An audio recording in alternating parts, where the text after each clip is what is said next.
Hey guys, tonight we slip back in time to a creaky old print shop where ink splatters like black raindrops and the air hums with the scent of warm paper and overworked ambition. You're here in the dusty, dimly lit corner of colonial Philadelphia, a city buzzing with the ideas of independence, invention, and, unexpectedly, cat fur. The year is something like 1741. It doesn't matter much, really. What matters is that a fat orange cat is purring underneath Benjamin Franklin's printing press, tail flicking lazily beside an overturned typesetting tray. You're not exactly sure how you got here, but that's fine. You won't be doing much, just watching, listening, drifting. Franklin wipes his brow with a stained kerchief, squinting at the newest edition of the Pennsylvania Gazette. Somewhere in the margins of a long-winded editorial about lantern taxes, a paw print has smudged the ink. He doesn't mind. Adds character, he mutters. You're fairly certain he's talking to the cat, not you. The cat, whose name seems to fluctuate between Pompey and scoundrel, gives no indication he minds either. He blinks, kneads the corner of a burlap sack, and promptly dozes off again. You crouch beside the press. It huffs and creaks with each pull, a rhythmic exhale like a slow heartbeat. Around you, stacks of paper, half-melted candles, and ink pots thick enough to drown in. And of course, hair. Ginger strands of cat hair cling to Franklin's waistcoat like an unwelcome signature. You spot an iron nib quill perched in a cracked mug, and next to it, a list, or maybe a story. Scribbled in haste, stained with tea, it reads, Things I Owe to Cats, 2 ruined wigs, inspiration for lightning rod, static plusam per arti endless warmth in winter, ongoing war with Deborah over chair ownership. You chuckle. Or maybe Franklin does. Either way, the candlelight dances, casting feline-shaped shadows across the walls. Here's your first real glimpse of what historians won't tell you. Franklin's print shop wasn't just a hub of political thought and revolutionary fervour, it was a full-time cat lounge. While apprentices chased typos and deadlines, the cats chased mice, bits of string, and occasionally each other. And always, they slept in the worst possible places, on inkwells, in paper drawers, once infamously inside the press. That accident earned one poor kitten a lopsided ear and Franklin a newfound respect for situational awareness. You trail your fingers along the press's wooden edge. Smooth from years of use, the air smells like old sap and scorched parchment. Franklin sighs again. This time it's less about politics and more about fur in his teacup. You can't imagine how hard it is, he says aloud, to balance public policy and litter training. You suspect he's only half joking. At this point, it's worth noting one historical fact. Franklin really did operate one of the most successful colonial print shops. His Gazette was widely read, often cheeky, and surprisingly profitable. But nowhere in the records is there mention of his cats, and yet their presence feels undeniable. Look closely at the margins of old documents. That's not all ink, friend. Sometimes history is paw-printed. Somewhere behind the stacks a crash echoes. Pompey? Franklin calls. No answer. Another crash. A second cat, this one sleek, black and smug, trots past with a small mousetrap stuck to her tail. Franklin watches with something between admiration and resignation. One day, he murmurs, they'll write about you more than they write about me. Historians still argue whether Franklin was truly a cat person in the modern sense. No direct letters survive that declare his love for felines, but the frequency of fur-related jokes in his correspondence suggests a man intimately familiar with the consequences of shared living quarters.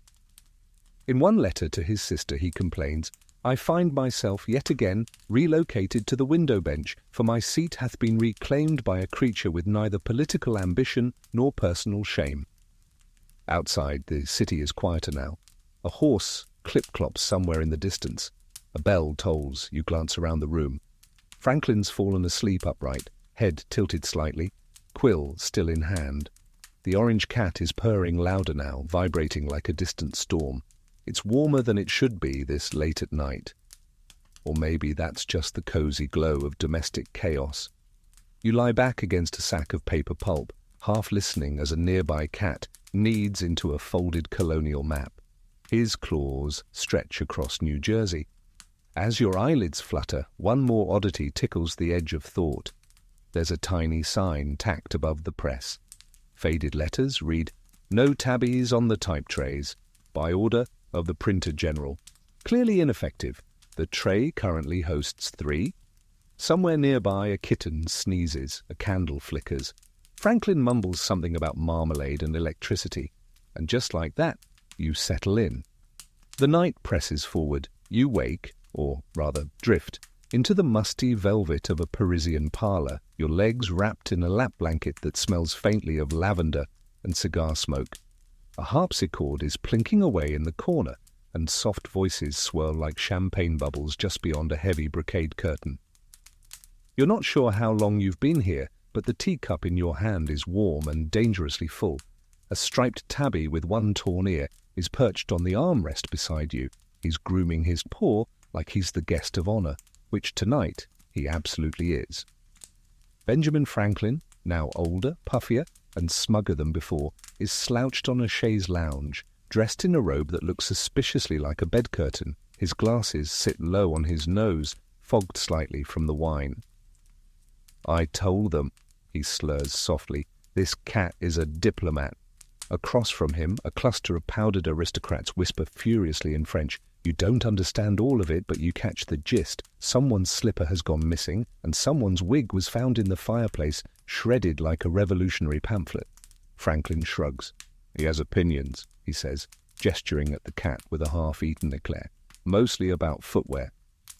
The striped tabby, dubbed Marquis Pompon for tonight's occasion, leaps gracefully from your chair to the tea tray. There, with the calculated precision of a bored noble, he knocks a silver spoon to the floor. The aristocrats flinch. Franklin smiles. You sip your tea and pretend this is all perfectly normal. Historically speaking, Franklin spent nearly a decade in France as America's diplomatic envoy during the Revolution. He charmed salons, drank ungodly amounts of wine, and delighted the French with his wit, science, and breezy disregard for protocol. What official records omit, however, is his habit of travelling with a small entourage of cats. Whether as pest control, emotional support, or social experiment remains, well, debated. Historians still argue whether the infamous slipper incident at Madame Helvetius's salon was caused by a feline or Franklin himself in a particularly chaotic moment of flirtation. But the French newspapers at the time were quite clear. The American envoy's cat had stolen a duchess's satin slipper and hidden it in the folds of a philosopher's cloak. You shift in your seat, trying not to laugh as the striped tabby starts licking a sugar cube. Franklin raises his eyebrow. He prefers them aged, like Rousseau. At this point, a minor commotion breaks out. Someone has discovered a damp patch in the powder room. Suspected origin, feline. A shriek echoes. Pompon bolts like a musketeer at curtain call, disappearing under a chaise and emerging minutes later with an olive. Where did he find it? No one knows, but he guards it like a sacred relic. Franklin takes the opportunity to redirect the conversation toward lightning conductivity in wine glasses. "You see," he begins, "if a cat licks the rim before the storm, you'll know it's safe to toast." The logic is flimsy, the delivery flawless. Everyone nods. A dowager countess leans toward you and whispers, "He is the only man I've ever met who could discuss storm clouds and cat drool in the same breath." You nod solemnly. Pompon is now curled beside a bust of Voltaire, purring as if he's read everything the old man ever wrote and deemed it mildly amusing. Franklin, meanwhile, launches into a story about feline diplomacy. He claims Pompon once mediated a dispute between a Dutch merchant and a Swiss banker by strategically sitting on the more reasonable man's lap. "It's all about instinct," he declares. "Cats can smell bankruptcy before it happens." Another aristocrat raises a glass. "To the ambassador and his advisor." The room toasts. Pompon sneezes. You recline a little, the chair too plush to be real. You can feel the heat of the fire, see its flickering reflected in 100 silver teapots and monocles. The striped cat rolls onto his back, legs splayed like he owns the Enlightenment. And perhaps he does. Franklin taps your knee with his cane. "You know," he murmurs, "if you really want someone to trust you, let them see you holding a cat." No better character reference in all of Paris. And there it is, a truth as fuzzy as Pompon's tail, and just as likely to shed on your best ideas. Outside, the city dozes in golden light. Horses clop on cobblestone. Someone plays a flute in a distant window. You feel the air shift as Pompon hops into Franklin's lap, circles twice, and settles like a seasoned diplomat who's just negotiated a world-altering treaty entirely through blinking.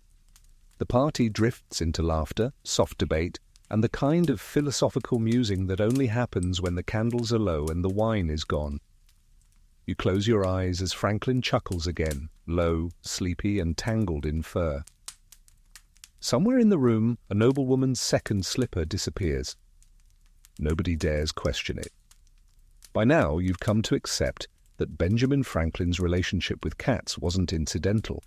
It was deliberate, methodical even, so you're not surprised when you wake up next, somewhere between a cellar and a drawing room, surrounded by crates labelled experimental. There are string diagrams on the wall, a tangle of quills on a desk, and in the centre of it all, a cage with its door flung wide open and a hand-scrawled note, to whom it may concern. The cat has escaped. Again. BF. A paw print is stamped underneath in what you hope is ink.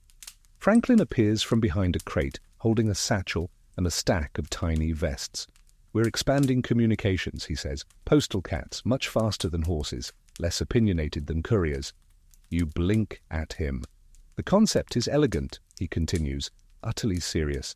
"Cats are agile, discreet, and motivated by smoked fish. We outfit them with message tubes, release them between points A and B, and voila, diplomatic dispatch in under 3 hours, assuming naps are skipped." You follow him down a hallway where several other cats loiter, each wearing what appears to be a miniature satchel fashioned from old glove fingers. One is lying in a sunbeam, pointedly not moving. Another is tangled in a curtain. A third is attempting to eat the message it's supposed to deliver. Franklin frowns. "We're working out some bugs." You pass a corkboard labelled Cat Route Optimization that includes a map of Philadelphia with paw prints tracking through alleyways, across rooftops and, curiously, directly through the fish market. Franklin points. That was Franklin Jr.'s idea, the cat, not the boy. There's a brief moment where you wonder whether the boy actually exists or if Franklin has fully given in to the idea of feline governance. Historically, Franklin did obsess over systems of communication. He restructured the colonial postal service, improving delivery times and cutting through bureaucratic nonsense with brutal efficiency. So it doesn't feel entirely implausible that he'd dabble in biological couriers, especially if those couriers could jump fences and fit into windows. "Problem is," he mutters, watching a cat disappear under a chair, "they're difficult to debrief." You duck as a cat launches itself from a bookcase, knocking over a lantern that somehow doesn't break. Instead, it rolls dramatically into a pile of hay labelled Fire Hazard. Franklin winces. You follow him into what he calls the dispatch arena, a large circular room filled with boxes, ramps, ropes, and, inexplicably, a tiny brass bell mounted at cat height. "This is where we train them," he explains. "Maze navigation, scent recognition, parcel discipline. It's slow going." A tabby with half a moustache darts past, dragging what looks like part of a treaty.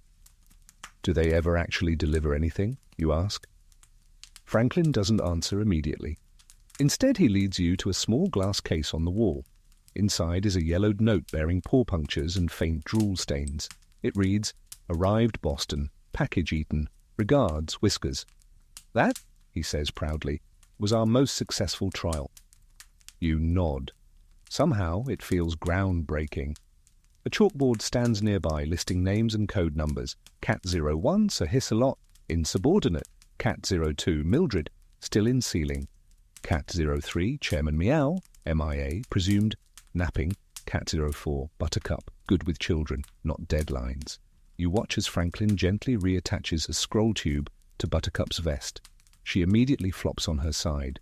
Franklin sighs, then joins her on the floor, staring at the ceiling like it holds answers. "There's a genius to them," he says.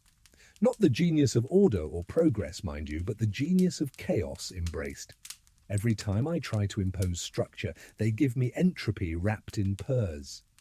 One cat nearby sneezes and knocks over a blueprint." Historians still argue whether Franklin's fascination with animals was scientific or sentimental, you hear yourself say aloud. Franklin shrugs. Is there a difference? You sit there for a while in the soft noise of rustling paper and gentle feline grunts. Franklin slowly dozes off, a small tuxedo cat curled in the crook of his arm, the message tube unopened. Around you, a few cats scale bookshelves like mountaineers. One carries a feather pen in its mouth. Another walks across a map of New England, altering troop positions with its paws. The room glows gold in the low candlelight. You stretch out, letting your head rest on a stack of shredded prototypes. The cats ignore you because of course they do, but one settles near your shoulder, vibrating faintly with sleepy defiance. In that moment, you realize Franklin may not have revolutionized postal delivery with cats, but he certainly made it more interesting. And really, isn't that kind of the point? You're not quite sure how long you were dozing in the corner of the dispatch arena, but now you're upright, your head resting against a rolled-up map of Virginia, and the air has taken on the scent of freshly cut herbs and possibly cheese. You blink slowly. It's no longer Philadelphia. It's Monticello. And that's Thomas Jefferson, barefoot, muttering Latin at a mouse. The mouse is standing its ground near a wedge of cheese, and between the two of them, crouched low and tense, is a cat. Not just any cat. Franklin's cat. The orange one with a lopsided ear and 1,000-yard stare. You recognize him instantly. Jefferson throws up his hands. "This is absurd. That mouse has been here all morning and your cat refuses to act." Franklin appears, adjusting his spectacles and chewing something leafy. "He's observing the Geneva Convention," he says. "No hostile engagement until the treaty terms are reviewed." The mouse squeaks. The cat blinks. You, wisely, say nothing. Franklin clears his throat and sets down a tiny scroll. "The Mouse Treaty of Monticello," he proclaims, "drafted this morning over chamomile and griddle cakes." Jefferson frowns. It's written in paw scratches. "It's a dialect," Franklin says smugly. "Takes a subtle reader." The room is bright with Virginia sunlight, pouring in through wide windows. Books line the walls. A breeze lifts the lace curtains just enough to let in the soft sounds of birds, distant hooves, and one persistent squirrel tapping on the glass. You sit at a polished desk covered in notes, graphs, and a half-finished schematic for a self-rocking cradle. A plate of warm cornbread sits nearby. No one offers it to you, but a cat does lick it before you can. Franklin points to a map on the wall. "We've designated neutral zones, pantries, parlours, anywhere containing cheese or upholstery. The cats get the study, the mice get the basement, and we share the kitchen on alternating Tuesdays." Jefferson rubs his temple. "This is not sustainable." Franklin counters, "It is diplomacy, furry, slightly chewed diplomacy." Historians still argue whether this so-called treaty ever existed. No official record survives, but one servant's journal does mention an afternoon spent negotiating with rodents and Ben Franklin's attitude. Another letter from Jefferson simply reads, "Your orange demon has stolen my wig powder again. This must end." In the corner, a second cat, white, with patches and a limp, hobbles in carrying a rolled-up leaf between its teeth. It lays the leaf ceremoniously in front of the mouse, who sniffs it and then walks off in what could only be interpreted as cautious approval. Franklin claps. "Progress!" You glance at Jefferson, who has now buried his face in his hands. Outside, a group of children chase butterflies through the garden. Inside, Franklin begins sketching something new. a multi-tiered feeding station that distributes both seeds and smoked fish, depending on which species activates the pedal. "I call it the Concord Compromise," he says with a grin. The orange cat is now napping beneath the globe. The white cat curls up inside Jefferson's boot. Somewhere nearby, the mouse rustles through a drawer of dried lavender. You take a breath. The air here feels balanced, like the tension between cat and mouse has become part of the furniture. And maybe, for a moment, that was Franklin's real experiment. Not electricity, not bifocals, but whether natural enemies could simply agree to disagree in the name of convenience and naps. A log shifts in the fireplace. Jefferson sighs. Franklin hums something tuneless. The orange cat flicks his tail in a way that seems vaguely triumphant. You lean back in your chair, staring at the ceiling where a line of paw prints tracks across the plaster. Later that evening, as twilight stretches across Monticello's long halls, you spot the orange cat perched atop a statue of Minerva. He surveys the land like a benevolent tyrant, satisfied that, for now, peace has been preserved. You can still hear the mouse tapping lightly in the cupboard. And you wonder if a cat and a mouse can draft a treaty, maybe there's hope for humans too. You're not quite sure when the thunder started. One minute, you were watching the cat and mouse accord settle into a gentle silence, and the next, there's a storm teasing the sky. And then Franklin's voice, somewhere behind you, saying something about testing conductivity using fur. You open your eyes. You're on a rooftop. Not just any rooftop. This one creaks under your weight, slick with the sweat of a humid summer evening. You blink upward to find a lightning rod crowning the building like a bizarre metal crown. And there, in the middle of it all, Franklin stands triumphantly with a spool of twine, a key, and a very disgruntled cat. "Perfect evening for science," he cackles. You inch forward. The cat, a soot-coloured feline with a bolt-shaped mark on its forehead, is glaring at Franklin with such intensity that even the storm hesitates. He's nestled in a cloth pouch tied snugly to Franklin's belt, fur puffed to twice its natural size. Franklin offers him a sardine. The cat slaps it out of his hand. "It's for posterity," Franklin mumbles, trying again. Now you probably remember the famous kite and key experiment, how Franklin supposedly proved that lightning carried electrical charge. But what you weren't told, likely because no historian dared to believe it, was that during the actual storm, a cat was very much present, and deeply, deeply unamused. Historians still argue whether Franklin really stood in the storm himself, you hear yourself whisper, but none argue that he brought a cat. Franklin, of course, insists the feline, named Sparkplug, was essential to measuring static build-up. "You rub a cat's fur, you learn a thing or two about energy," he declares. "Also humility." You crouch beneath a sloping gable, rain beginning to tap dance softly across the shingles. Franklin hoists the kite, its paper wings flapping like something half bird, half regret. The string runs down to a small iron key, and from there to a copper wire wrapped around the pouch. You raise your hand in protest, but he shushes you with a grin. "Science needs volunteers," he says. Sparkplug lets out a low, accusatory growl. As the kite soars, Franklin fumbles in his pocket for a notebook, scribbling wildly even as raindrops blur the ink. You notice the cat is now attempting to chew through the twine. Franklin whistles. "Stay with me, brave beast!" The wind howls. The sky flickers. You flatten against the shingles, unsure if this is bold experimentation or low-key feline abuse. Either way, the next moment flashes white, just a whisper of light, followed by a sizzling crack that seems to echo inside your teeth. Franklin freezes. Sparkplug yowls. The kite dips violently and the key twitches with residual charge.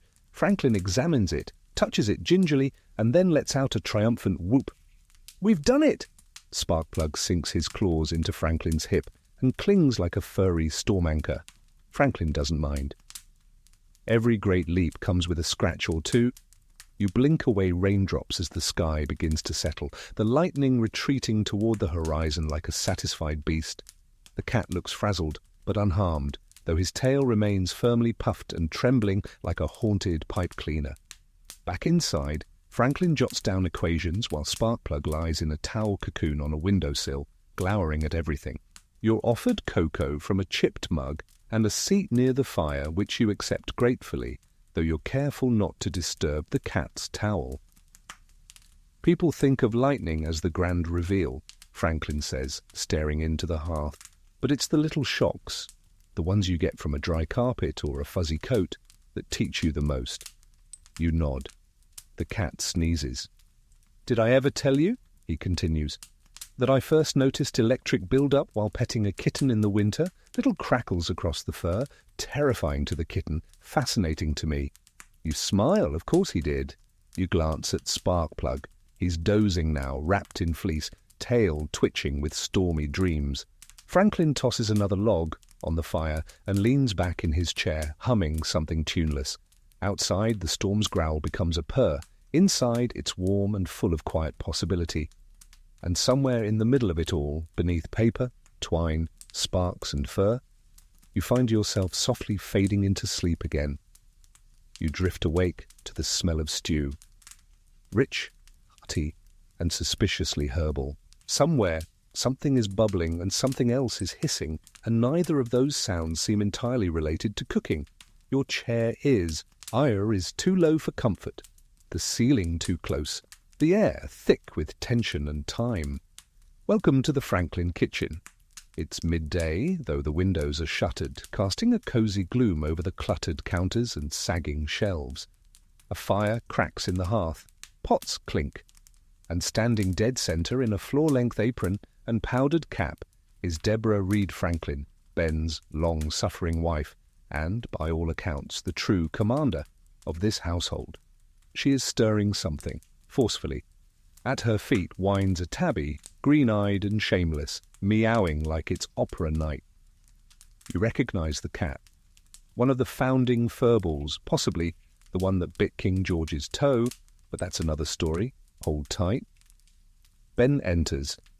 He's holding a half-finished diagram labelled "Reversible Soup Heater with Cat-Operated Bellows." You watch as he sniffs the air, smiles and steps forward to kiss his wife's cheek. "You've outdone yourself, my dear," he says cheerfully. "Is this your root and barley invention?" Deborah does not look up. "It's stew?" Franklin nods. "With a touch of rosemary? Catnip?" There's a pause. You look at the pot, then at the cat, who has gone eerily quiet. Deborah turns to Franklin. "You left your manuscript on the table again, next to the herbs, and your cat knocked in the bundle labelled experimental." Franklin blinks. "Oh, it smelled good, so I used it." A spoon lands in a bowl with the force of a gavel. You, wisely, remain absolutely still. Franklin sits. Slowly.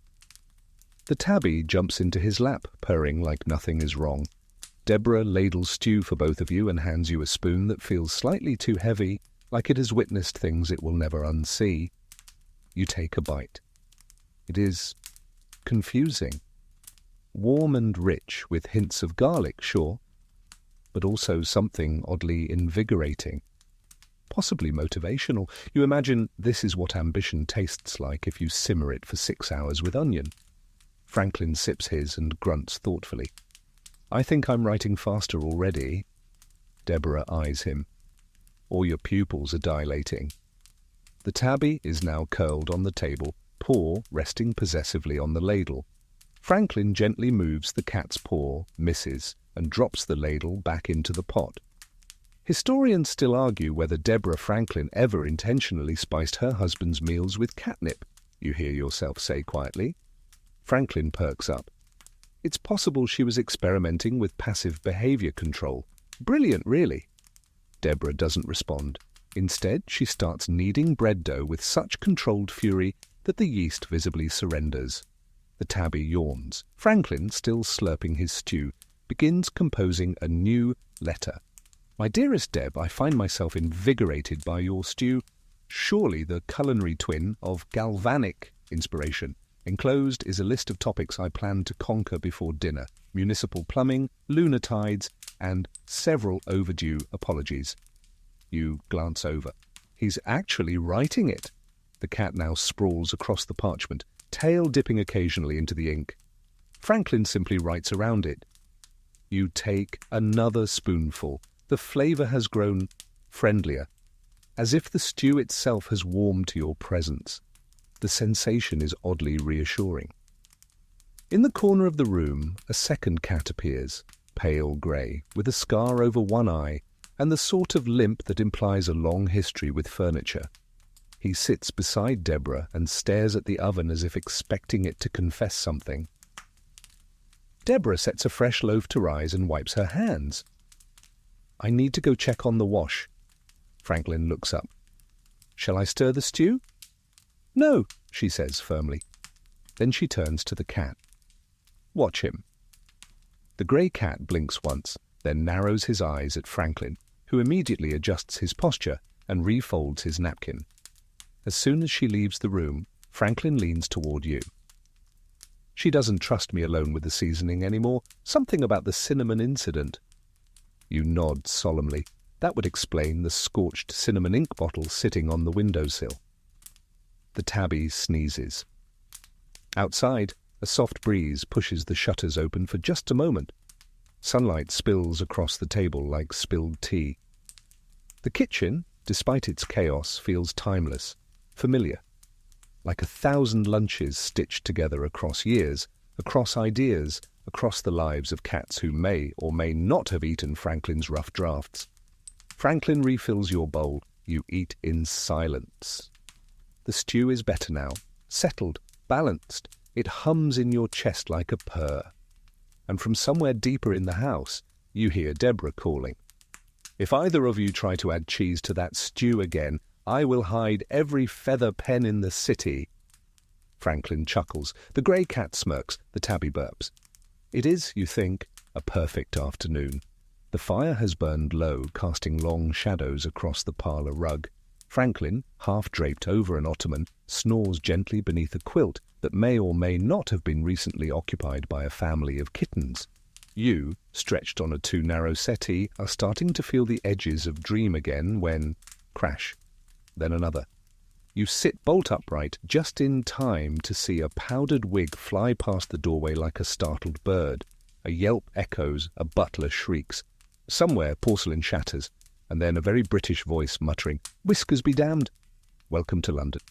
You follow the commotion down a velvet-lined hallway, slippered feet barely making a sound on the polished floors. At the far end stands Franklin, eyes wide, coat half-buttoned, holding what appears to be an empty birdcage. "Oh dear," he says flatly. "She's done it again." You raise an eyebrow. Franklin sighs. That was the king's toe. She, in this case, is a sleek tortoiseshell with impeccable posture and the swagger of a diplomat's worst nightmare. Her name is Lady Meowfoot, and she has just stormed out of a royal guest chamber, trailed by 2 furious footmen and 1 single sock. Franklin, utterly unbothered, turns to you. I warned them about fish-scented lotion. You follow Lady Meowfoot into the drawing-room where chaos lingers like fog. A plate of uneaten biscuits lies overturned. A teacup, still miraculously upright, trembles on its saucer. A cushion has been eviscerated, and in the centre of it all, the King of England, slightly flushed, mostly barefoot, stands with one stocking rolled to the knee. "She bit me," he huffs. Franklin bows deeply. "It is a sign of respect in her culture." The king sputters. "She lunged. Warmth, passion, a traditional greeting." Lady Meowfoot, entirely unrepentant, has now claimed a perch atop the king's armchair. She begins to groom her paw, as if the last 5 minutes were an unfortunate inconvenience. You lean in. Is she always like this? Franklin grins. Only around monarchs. Now, as a matter of historical fact, Franklin did spend significant time in London prior to the Revolution, working as a colonial representative. Records show he frequently dined with influential British figures and maintained cordial, if tense, relations with the Crown. But the true story, perhaps lost to time and royal embarrassment, involves Lady Meowfoot's personal campaign to assert American feline dominance over the British aristocracy. Franklin quietly removes a small pouch of catnip from his coat pocket. You watch as Lady Meowfoot's eyes track it instantly. She understands leverage, Franklin whispers. She also understands bribery. You nod solemnly. The king sits down very slowly, eyeing the chair for signs of claws. The butler arrives, breathless. "Shall I have the guards remove the animal?" Franklin interjects. "Oh, she's not an animal, she's consultant." The butler stares. "On imperial attitudes," Franklin adds helpfully. The king sighs. It's just a scratch. "Puncture," Lady Meowfoot would probably correct if she spoke English. Franklin opens a book and begins jotting something in the margins. You peek over his shoulder. January 3rd, observed royal discomfort increases in proximity to Meowfoot by 17%. Potential diplomatic use, non-lethal tension escalation tool, needs more biscuits. You look at Meowfoot. She looks back. Her eyes are bright and wild and ancient. You feel like she might be judging your posture, or your diet, or your country's entire trade policy. Suddenly she leaps from the chair, dashes out the door, and disappears down the marble hall like a silent political protest. Franklin follows at a brisk walk. She senses the Earl of Sandwich is nearby. She has feelings about sandwiches. You trail after them. The king watches you go, toe gently throbbing, dignity unravelling like cheap lace. Downstairs, Meowfoot is already perched atop a sideboard, swatting olives off a silver tray. The Earl of Sandwich has backed himself against the wall, holding a platter as a makeshift shield. Franklin claps his hands. "Productive meeting, everyone. We'll call that Phase 1. You ease into a nearby armchair, uncertain whether to laugh or nap. Lady Meowfoot settles beside you, tail curled neatly, whiskers twitching with triumph. And Franklin, unfazed as ever, pulls out a folded map of the British Empire and begins marking locations where Meowfoot presence, just tactical advantage. Outside, Big Ben chimes. Inside, diplomacy purrs. Rain trickles down the window panes, turning London into a watercolour painting left too long in the sink. The parlour smells of wet wool, ink and lemon biscuits, one of which is currently being batted under a cabinet by a fuzzy grey paw. You stretch your legs and catch a glimpse of parchment on the writing desk. It's a draft, a very famous draft. At first glance, you think it's a note. But the ink style, the sloping penmanship, and the occasional smudge suggest something more revolutionary. In fact, you're fairly sure this is a version of that declaration, the one with the fireworks and the signatures and the looming sense of treason. Son. Only this version has muddy paw prints on the lower corner and what appears to be a cat hair stuck to the P in people. "Goodness," Franklin murmurs behind you, peering over your shoulder. "I was wondering where that draft went." He takes it gently, examining the ink blotches. Poor Jefferson nearly cried when this one vanished. Took him days to rewrite it. I, however, blame Mr. Boots. You glance sideways. Mr. Boots, apparently, is the stocky, grey and white tomcat, now dozing directly atop a pile of quills, head resting on a scrap of parchment titled "On the Necessity of Immediate Independence." He lets out a long snore. Franklin continues. He had a fondness for parchment, especially warm parchment, which of course most drafts were. You lean in, noticing a faint ring of dried tea where Mr. Boots had clearly parked himself mid-edit. Next to it, Jefferson's neat handwriting trails off into a confused squiggle, like the sentence lost a duel with a whisker. Historians still argue whether this is the infamous lost paragraph, Franklin says, tapping the smudged corner, the one Jefferson claimed was his most eloquent condemnation of tyranny, until Mr. Boots, with exquisite timing, decided to use it as a paw-sharpening mat. You laugh. Franklin doesn't. He seems genuinely proud. "Do you know," he continues, "we almost sent this version to Congress. Adams caught the paw prints just in time. Thought they looked too much like a signature." You blink. "They sort of do." "Exactly," Franklin says. "We were concerned someone might think a Mr. Bartholomew T. Boots had signed on behalf of New York." Mr. Boots yawns, unconcerned with his role in the shaping of history. Franklin lifts him gently from the quills and places him in a box labelled feathers discarded. The cat immediately begins snoring again. You sit at the desk turning over a small stack of correspondence. Many are serious, notes on logistics, troop movements, taxes, but tucked among them is a folded sheet titled Cat Management, Crisis Edition. Franklin peeks over your shoulder again. That one was in circulation during the Philadelphia Convention. We'd reached a point where cats were outnumbering delegates. The list includes the following directives. All cats must be accounted for at roll call. No felines in ink storage, again. Feeding schedule not to conflict with voting schedule. Anyone caught sneaking turkey to that orange demon under the desk will be publicly reprimanded. You chuckle. Was it really that bad? Franklin sighs fondly. It was worse. You imagine the Constitutional Convention, powdered wigs and solemn debates, punctuated by the occasional hiss, crash, or the unmistakable sound of claws scrambling across freshly sanded floors. Franklin sits beside you now, legs crossed, eyes on the window. We had to delay an entire vote because a kitten climbed into Washington's boot and refused to come out. No one wanted to risk angering it. A log pops in the hearth. Mr. Boots snorts. You glance again at the paw-printed draft. It's a little ridiculous, a little tragic, a lot perfect. The words are still there, smudged but legible. Life-altering ideas curled around the chaos of real life. Rainstorms, tea spills, and sleepy cats who thought paper made the best pillows. And maybe that's why it worked, because freedom, it turns out, isn't born in silence and order. It's born in messy rooms where ideas and fur fly equally, where sentences are rewritten, and where history pauses for a nap now and then. Franklin hands you a biscuit. You take a bite. It's lemony, slightly overbaked, delicious. Outside, the storm passes, the streets of London shine. Inside, Mr. Boots stretches across the floor, tail twitching with dreams of tyranny toppled and lap space reclaimed.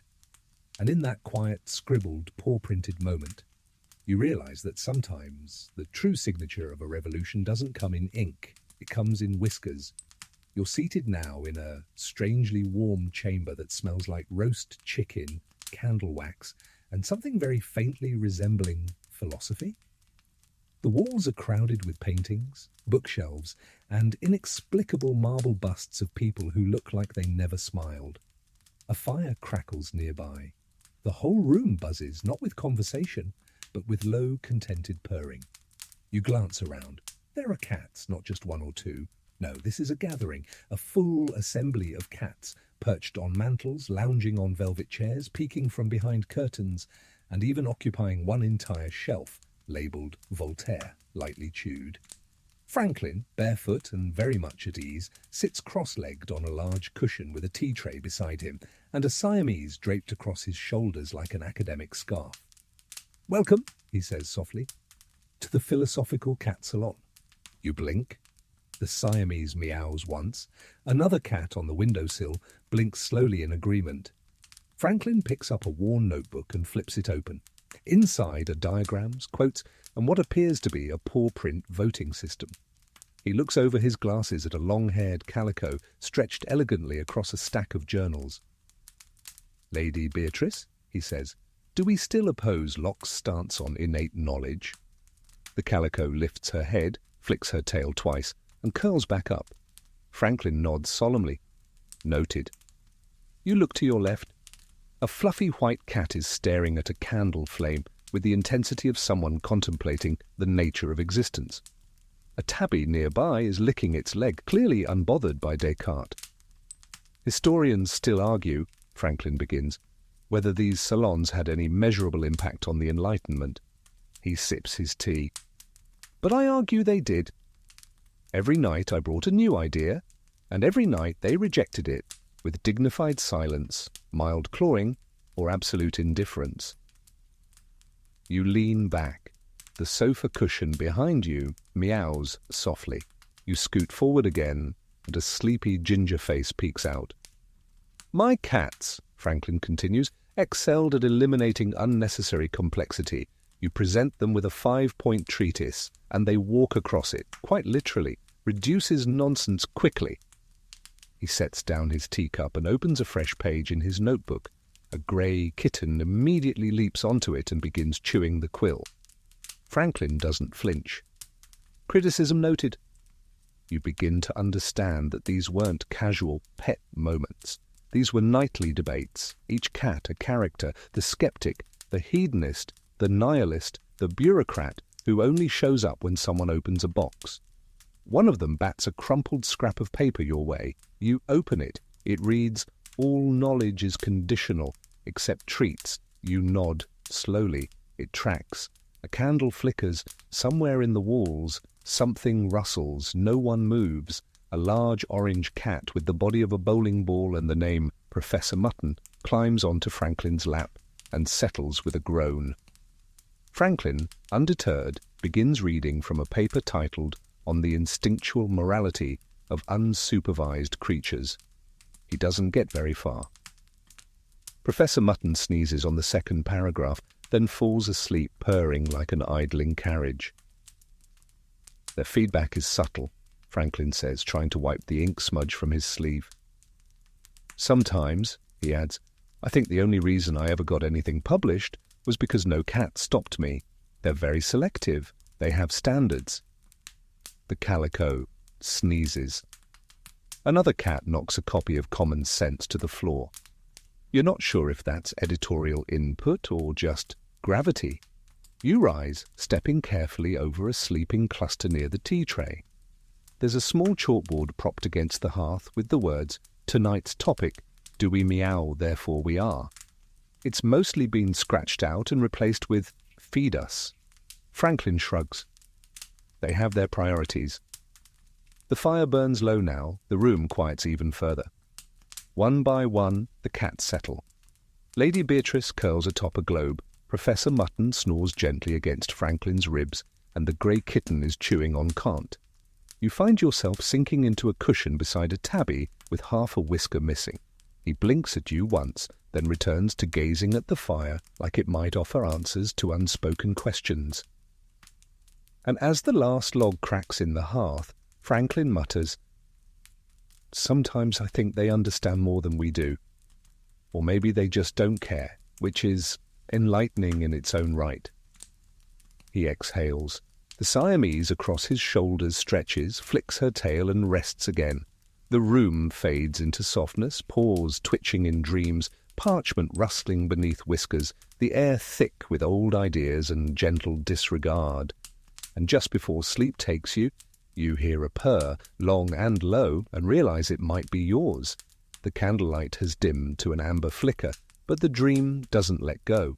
You find yourself outside now, the air tinged with salt, the sky smeared in dusk orange. You're near Boston Harbor.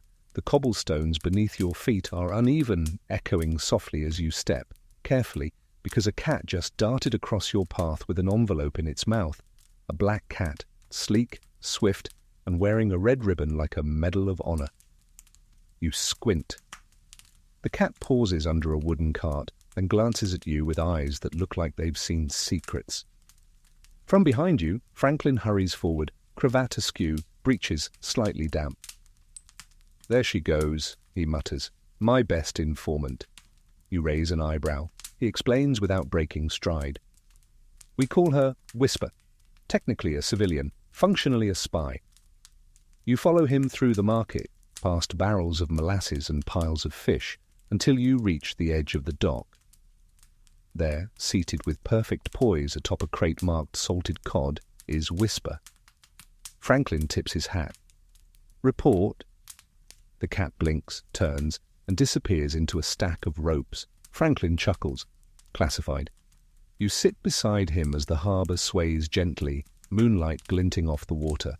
Crates groan and under their own weight. Somewhere in the distance, someone shouts about tariffs. Closer by, a seagull with delusions of nobility squawks from a mooring post. Franklin sighs, pulling a small envelope from the shadows between the crates. "Left it here for me, she did, always does, right between the rum and the rum smuggler." You lean closer. The envelope is sealed with wax, and curiously, a tiny cat paw pressed into it. Inside, a folded parchment. No name. Just a message, written in tight script. Shipment moved south. British unaware, continue under veil of mackerel. You stare. Fish code, Franklin says proudly. Unbreakable. He goes on to explain, with all the gravity of a man unveiling a great truth, that a small but efficient feline network operated along the eastern seaboard, moving unnoticed through cities, taverns and shipyards. They relayed information via scratched crates, tipped ink pots and stolen shoelaces. The red ribbon, high rank, the fish, pure diversion. Historians still argue whether there was ever a formal intelligence network during those early days, he muses. But I ask you, who else could climb a captain's hat, swipe his documents, and disappear before the deckhand even finishes sneezing? You don't have an answer. Whisper returns, drops a fish tail near Franklin's boot, then hops onto a crate and begins cleaning her ears. She's warning me, he says. About someone nearby? Probably loyalist. The tail flips once. You glance around. Just harbour workers.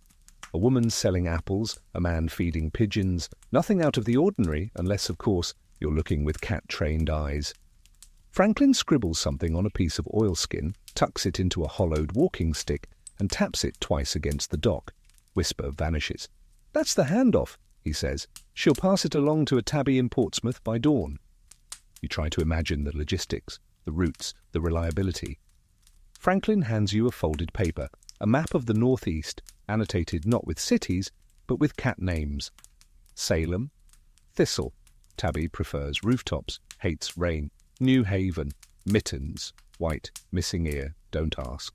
Charleston, Nora, likes buttons, bites boots. Each one is marked with a drawing of a tail flick. 3 flicks means high clearance. 1 flick means they occasionally eat their own messages. You stare. Franklin leans back on the crate, watching the tide roll in. It's not so much about trust, he says softly, as it is about consistency. A man can lie, a cat just is. The water laps gently. Lanterns sway from ship masts. Whisper vanishes into the shadows again. Tail high, mission complete. You lean back, lulled by the creak of ropes and the smell of wet wood. Franklin pulls a dried sardine from his coat and leaves it by the dock's edge, a tribute. The wind shifts. A schooner in the distance raises its sails. You close your eyes. Somewhere out there, a cat is delivering a message that might just change the war, or at least rearrange someone's fish crate. And honestly, both outcomes are equally important tonight. It's quiet now, almost too quiet. You blink into the warm afternoon glow of what appears to be Franklin's study. It's unusually tidy today, which immediately tells you something is wrong. No overturned inkwells, no loose parchment rustling under paw, no teacups half knocked off shelves in acts of passive feline rebellion. Just calm, too calm, then thwap. A low growl rumbles beneath the writing desk, followed by a slow, deliberate shredding noise. Franklin pokes his head around the corner, spectacles askew, holding a bifocal lens in one hand and a handkerchief soaked in milk in the other. She's at it again, he says mournfully. She loathes them. And by them, you realize, he means his latest invention, bifocals. You crouch beside the desk and peer underneath. There she is, a lean little ball of fury, tortoise-shell fur, bristling like a pine cone, eyes wide and unblinking.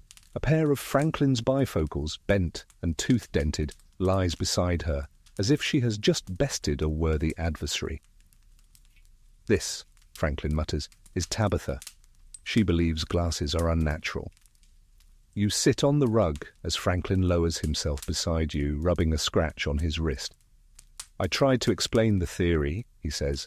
Visual clarity, age-adjusted functionality, enlightenment through optics. But she disagrees, vigorously. Tabitha swats at a feather quill and promptly sneezes. You ask, is it the way they reflect light? Franklin shrugs. Could be, or she's just a purist. She's never once acknowledged my electric harmonica either. He sighs and retrieves a mangled leather case from the hearth. Inside, 3 more pairs of bifocals. One is entirely missing an arm. Another has a paw print across the lens. He hands you a 4th pair. Try them. See the world as I intended it. You slide them on. The room snaps into sudden clarity. each book spine legible, each speck of dust illuminated like stardust. It's magical, and also a little dizzying. Tabitha hisses softly. You remove the glasses. I know, Franklin says gently to her. Too much truth at once. He pulls out a small leather-bound book and opens to a sketch of his earliest bifocal prototype. On the opposite page is a crude drawing of Tabitha stomping on it. She's made her position clear. Historians still argue whether Franklin's invention of bifocals was met with enthusiasm or ridicule during his lifetime. What they don't mention is how many prototypes were ruined by a 5-pound cat with strong opinions and sharper claws. I once tried to design a cat-proof glasses case, Franklin says. She opened it in 6 seconds and peed inside. I never tried again. You smile, watching as Tabitha now perches atop a stack of newspapers, eyes narrowed like a disgruntled editor. Franklin flips through a few pages of the Pennsylvania Gazette, revealing a column you don't remember from history class. Optics. Friend or foe? A debate in meows and broken lenses, he grins. I ghost-wrote both sides. She won, of course. You sip from a steaming mug someone, possibly a cat, has placed by your side. It's sweet, rich, and laced with something calming. Honey, maybe. Outside, a bird calls once, then vanishes into the warm hush of afternoon. Franklin sets down his pen. Sometimes I wonder if she's right, about clarity. Maybe not seeing everything is a mercy. Maybe squinting preserves mystery. Tabitha yawns, slow and deliberate. You get the sense she's accepted your presence for now, but you should not, under any circumstances, attempt to wear glasses in her field of vision. Franklin leans back, arms folded, eyes fixed on the ceiling. She's taught me patience, at least, and humility. You try arguing optics with a creature who hunts light beams. A beam of sunlight streams in, catching a lens fragment on the floor and casting a jittery rainbow across the room. Tabitha leaps at it instantly, scattering notes, quills, and Franklin's last functioning pair of spectacles in a single, elegant arc of destruction. He doesn't flinch, he just watches her, admiration and resignation tangled on his face. I suppose, he murmurs, she's not wrong about everything. And as Tabitha finally curls into a tight circle, atop the wreckage of enlightenment, you realize some revolutions aren't led with speeches or treaties. Some are led with teeth marks and a well-timed sneeze. You're sitting cross-legged in a borrowed lawn chair, though they didn't call them that yet, on the edge of a sunny Parisian courtyard. A gentle breeze carries the scent of wine, garden herbs, and at least one nervous diplomat. Birds chirp overhead. Somewhere nearby, someone is dramatically reading poetry. It's all quite serene.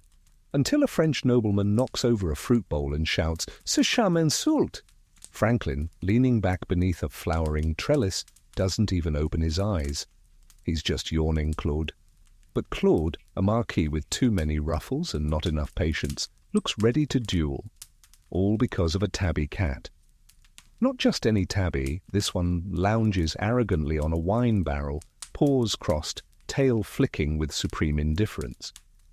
His name, according to Franklin, is Lafayette Jr., and he's recently become the subject of considerable diplomatic concern. I tell you, Claude fumes, he squinted at me when I mentioned monarchy. Franklin sighs and removes his spectacles. My dear Claude, I assure you, he squints at everyone. The cat yawns again, wide and slow, revealing a perfect pink tongue and a complete disregard for the social order. Claude turns to you. You saw it, didn't you? The way he rolled his eyes when I praised Versailles? You shrug. You absolutely saw it. Franklin stands, brushing pastry crumbs from his vest. Let me tell you a story, he says, motioning you both to sit. Claude reluctantly, Lafayette Jr. not at all. Historians still argue whether my diplomatic strategies in France were guided by intuition or sheer accident. Franklin begins, folding his hands. But I'll let you in on a secret. Most of them were shaped by that cat. Claude gasps. Franklin ignores him. I observed patterns, he continues, Every time Lafayette Jr. curled up in the lap of a minister, a treaty moved forward. Every time he walked away, negotiations collapsed like a soggy eclair. You glance at the cat. He's licking his foot. Franklin paces slowly, warming to the story. Once I brought him to a treaty discussion about naval cooperation. He promptly climbed onto the Admiral's notes, knocked over the ink bottle, and fell asleep on a map of the English Channel. Claude's jaw drops. The Admiral, Franklin says, interpreted it as a sign of disinterest in blockade strategy. The discussion pivoted. We signed a commerce treaty instead. Lafayette Jr. blinks as if to say, "You're welcome." Claude fans himself with a monogrammed kerchief. "But surely you did." "You did not let a feline dictate the course of foreign policy." Franklin smiles. "Claude, I let a feline dictate the seating arrangements at my daughter's wedding, and it was the most peaceful dinner we ever had." You sip chilled water from a glass. Franklin quietly handed you while Claude launched into a philosophical meltdown about cats, class, and the collapse of decorum. "Besides," Franklin adds, "he only ever attacked people who deserved it." Claude stops. "Are you saying I—" "Not at all," Franklin interrupts smoothly, "though I might recommend switching cologne brands. He has strong feelings about bergamot." You try not to laugh. You fail. Meanwhile, Lafayette Jr. stretches, hops down from the barrel, and saunters over to Claude. The Marquis stiffens. The cat circles his chair once, brushes against his boot, and curls up beneath it. A long silence follows. Claude doesn't breathe. You watch Franklin's face twist into a barely contained smirk. "He accepts you," Franklin says, as if announcing royal pardon. Claude exhales with such force, his wig tilts slightly. The cat purrs. You stay like that for a while. Franklin humming a tune no one recognizes, Claude pretending not to adore the attention, and Lafayette Jr. vibrating gently beneath the table like a small, judgmental furnace. The wind rustles the grapevines. A waiter brings more pastries. Franklin raises a toast to unexpected advisors and dips a biscuit toward the cat, who ignores him completely. And you begin to understand the deeper game Franklin always played. Not manipulation, not politics, not even science exactly. It was observation. Let others speak grand philosophies. He watched who the cats trusted, who they ignored, who they nipped at. It wasn't strategy, it was certainty. Outside the courtyard, Paris continues to swirl in powdered wigs and fragile peace. But here, beneath the vines, history takes a nap and snores softly under Claude's chair. The bells toll softly from some distant belfry. Maybe Philadelphia, maybe Paris. Maybe it's just a sound your mind borrowed from somewhere else and decided to hang on to for comfort. In this version of now, you're standing beside Franklin at the threshold of a narrow alley, facing a row of water buckets and a very smug-looking ginger cat in a miniature leather helmet. "Don't let the size fool you," Franklin whispers. "Captain Meowgan has saved more furniture than the entire bucket brigade combined." You squint. The helmet bears a crude, hand-painted insignia, a candle crossed with a fishbone. Beneath it, Captain Meowgan paces solemnly in front of a line of half-asleep cats arranged in vaguely military formation. "Welcome to the Feline Fire Brigade." Franklin ushers you into a courtyard behind a workshop. It's cluttered with barrels, ladders, and an elaborate system of pulleys clearly designed by someone who understands both engineering and chaos. "I founded it after the incident with the lantern and the upholstery," he says, nodding toward a patch of scorched earth still faintly smoking. "Insurance premiums went up, so I adapted." You nod, watching as Meowgan hops onto a crate and lets out a commanding meow. Two younger cats clumsily scramble to attention. One knocks over a bucket. The other falls asleep mid-salute. Franklin doesn't seem discouraged. It's a work in progress. He gestures toward a harness rigged with a tiny bell. When it rings, they know to run, or nap, harder. Results vary. You kneel to examine one of the training dummies, actually a bundle of straw tied to a broom handle, reeking of tuna and sawdust. There are scratch marks along the belly and one solitary whisker stuck near the neckline. Meowgan believes in hands-on training, Franklin says proudly. Or paws-on, you know what I mean. You watch as the drill continues. A makeshift candle is lit on a safe perch, and Franklin rings a small bell. Instantly, Meowgan bolts toward it, climbs the post, and gently tips over a bucket of water from above, extinguishing the flame. The other cats follow, though one gets distracted by a moth and ends up tangled in rope. Franklin claps. Improvement! You nod. You have a feline firefighting system. Historians still argue whether I invented the first volunteer fire brigade, he says, scribbling notes on a scrap of wood. But I like to think I invented the most adorable one. Nearby, a small grey kitten gnaws on a hose. Another sits in a coiled position atop a wooden platform, eyes narrowed, tail twitching with anticipation. Meowgan barks a single command, a chirp, really, and the kitten pounces on a burning stub of candle and flops over it with theatrical flair. Franklin dabs his eyes. Inspiring? A pigeon lands nearby, watching the proceedings. One of the recruits, possibly named Sir Toast, hisses once and immediately resumes licking his elbow. Discipline is variable. As evening sets in, Franklin lights a lantern, and the cats gather on the steps, blinking slowly in the flickering glow. A few stretch out on top of a fire blanket embroidered with tiny fish. Meowgan curls beside the base of the lantern, tail wrapped neatly, helmet slightly askew. You sit beside Franklin on a worn bench. Do they ever fight actual fires? He nods solemnly. One, the tea room. You wait. The fire was metaphorical, he adds, but the clean-up was very real. You smile as one kitten curls into the crook of your knee and starts to purr. The sound is low and steady, like coals settling into a hearth. I think, Franklin says, watching his makeshift brigade settle in for the night, that people underestimate the power of readiness, even if that readiness sometimes falls asleep in a watering can. The cats begin to doze. One twitches in a dream. Another accidentally knocks a ladle from a bucket and then blinks at it like it attacked first. Franklin rises and gently drapes a tiny wool blanket across Meowgan. She'll deny she likes it, he whispers. But she always sighs when I do. You look up. She does sigh.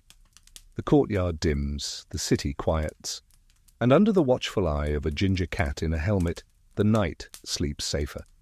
You awaken to the soft rustling of parchment and a very insistent rhythmic purring against your elbow. You're back inside Franklin's study, and the room is bathed in golden morning light. Books lean in crooked rows like old soldiers. A kettle simmers somewhere off-screen, its gentle whistle weaving into the quiet-like background music from an especially cozy dream. Franklin is hunched at his desk, scratching away with a quill, and curled like a fuzzy comma across his lap is a portly black cat named, according to the placard pinned to his collar, Mr. Persimmon, Junior Editor. He rewrote half my almanac last night, Franklin says without looking up. You sit upright.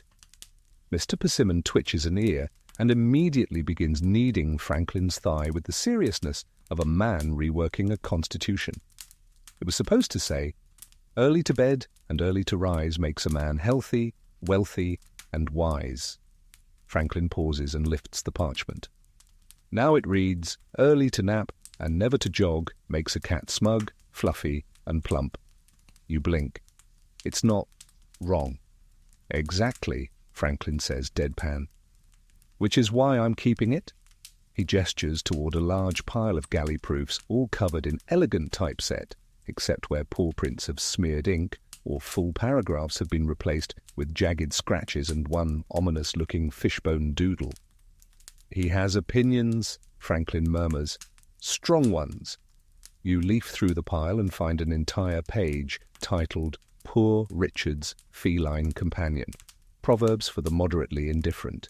You read aloud. A watched kettle boils slower when a cat sits on it. Never trust a man who dislikes whiskers. In the middle of difficulty lies nap time. Franklin shrugs. Some of his best work. Historians still argue, he continues, how much of Poor Richard's Almanac I wrote myself. Some say I had ghostwriters. Others claim I borrowed lines from older sources, but no one ever considers the possibility of feline interference. You look over. Mr. Persimmon is now asleep on an open dictionary, tail flipping methodically onto the word punctual. Franklin pulls a different sheet from the mess and squints at it. Here's one that simply says, "Give the mouse a head start. It makes the game sweeter." I don't know whether to be horrified or impressed. The window creaks open slightly with the morning breeze. A second cat climbs in, tortoiseshell, lean, dignified, carrying what appears to be a crumpled pamphlet in her mouth. Franklin beams. "Well, that's Miss Pepper, our rogue editor. Prefers satire." She drops the pamphlet at his feet, hops onto the table, and immediately knocks over an ink pot with surgical precision. Franklin doesn't even blink. Her revisions are more conceptual. You reach for a sheet that Miss Pepper hasn't torn and read one final line scrawled in curiously tidy script. "A nap in the sun is worth 2 on a cold floor." Franklin reads over your shoulder. Not sure if that one's mine or hers, but it's accurate. From the hallway, a bell chimes faintly. You both freeze. "It's deadline day," Franklin says grimly. He scoops up the half-shredded pile of manuscripts and slides them into a satchel, careful not to disturb Mr. Persimmon, who remains firmly attached to his lap like a particularly heavy bookmark. "You know," Franklin says as he stands, one leg slightly numb, "it used to take me days to write these, but with the cats, it takes hours. Mostly because I have to start over every third page. You help him collect loose papers. Several are stuck together with what you hope is ink. He tosses you a feathered quill. Think you're ready for editorial duty?" Before you can answer, Miss Pepper swipes it from your hand and deposits it under the chaise lounge. Franklin chuckles. Initiation complete. He heads for the door, cats in tow, pages fluttering behind him like startled birds. You follow, stepping over a knocked-over thesaurus and a small placard that reads, "Editor-in-Chief, Mr. Persimmon Assistant Editor, Miss Pepper. Interns, 6 illegible kittens." The sun streams through the windows as you step into the hallway. Franklin's slippers flap faintly with each step, his arms full of wisdom, some old, some rewritten, and some clearly written by creatures with very strong feelings about grammar and gravy. And as Mr. Persimmon yawns wide, tongue curling like punctuation, you realize history isn't always made by the loudest voices. Sometimes it's shaped by paw prints on a printing press and quiet rebellions beneath the editor's desk. The bell tower hums faintly above you as you trudge up the narrow spiral stairs, step after wooden step, each creaking as if issuing a polite warning. Go back. You're not going to like what you find up here, but Franklin is already ahead, a bundle of wires slung over one shoulder, a basket tucked under one arm, and from that basket, a low, persistent meowing. "This," he calls down, not bothering to turn around, "is going to be a symphony." You reach the top just as he pushes open the trapdoor, revealing a small platform tucked into the top of a church steeple. Dust hangs in the sunlight like slow-falling snow. Old bells loom overhead, tarnished and heavy with silence, and there, waiting beside a cranky-looking carillon, are 4 cats wearing lightweight collars that jingle slightly as they move. Franklin sets down the basket. This is the Lightning Bell Cat Choir. You stare. Each cat sits neatly on a platform connected to thin cords that stretch up to 4 of the smaller bronze bells.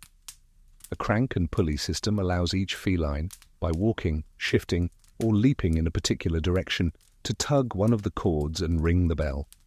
One cat is already playing a low G just by stretching. They don't read music, Franklin admits, but they have instincts. You sit down cautiously. What are they singing? He grins. Right now, mostly improvisational nocturnes and one cat who only plays B-flat no matter what. But last Tuesday, they accidentally played the prelude to a Handel suite, changed a bishop's life. He points to a small, black kitten with one white paw. That's Cleo. She prefers minor keys. Very moody. Cleo rings a bell once, then hisses at it. Franklin beams. See? Perfect pitch and dramatic flair. He explains how this all began as a sound experiment, testing the resonance of feline-induced vibrations combined with electrostatic energy. I had hoped they'd respond to subtle electric charges delivered through copper pads. You glance at the copper pads. And did they? Oh no, he says. They shredded the pads and stole my socks, but then they started climbing the bell cords, so I pivoted. Franklin begins tuning the apparatus while offering fish flakes to the musicians. A long-haired tabby yawns and steps deliberately onto her cord. A clear chime rings out. Franklin claps once. Brilliant! The air fills with gentle, occasional tones, random, but somehow meditative. A sleepy bell solo conducted by pause and gravity. Historians still argue, Franklin says, whether I ever invented anything purely for joy. But between you and me, this one was never for the public. This was for evenings like this, for watching something ancient and chaotic become briefly harmonious. You lean back against the stone wall, eyes half closed. The bell tones are sparse, one every few seconds, but they carry like ripples in still water. Cleo pads across her chord again. Ding. Another cat thumps a soft E-flat. The black and white one jumps suddenly, triggering a low C that makes the whole steeple vibrate. Franklin takes out a notebook and writes, observation, when fed trout, tabby prefers higher notes. Avoid chicken, leads to dissonance and sulking. The sound grows into a loose rhythm. Ding, pause, ding, ding, meow. It's not a song, it's an atmosphere, and you realize it's working. Your thoughts begin to quiet. Your body softens into the floor. The tower creaks slightly with the wind, but the cats are unmoved, dedicated, focused in their feline way. The sun dips lower, the bells continue. Franklin lights a small lantern and places it in the center of the room. Its glow dances across the cat's fur, making them look almost mythical. He hums along now, off-key but full of delight. Do they ever stop? You ask. Only when I try to conduct, he says, showing you a stick with bite marks. You both sit quietly, watching as the final notes taper off, the cats curling onto their platforms, tails twitching in post-performance calm. Franklin writes one last note. Symphony No. 2 in F major, well received. Audience napped halfway through, calling it a success. You smile as he closes the notebook, then helps you back down the ladder.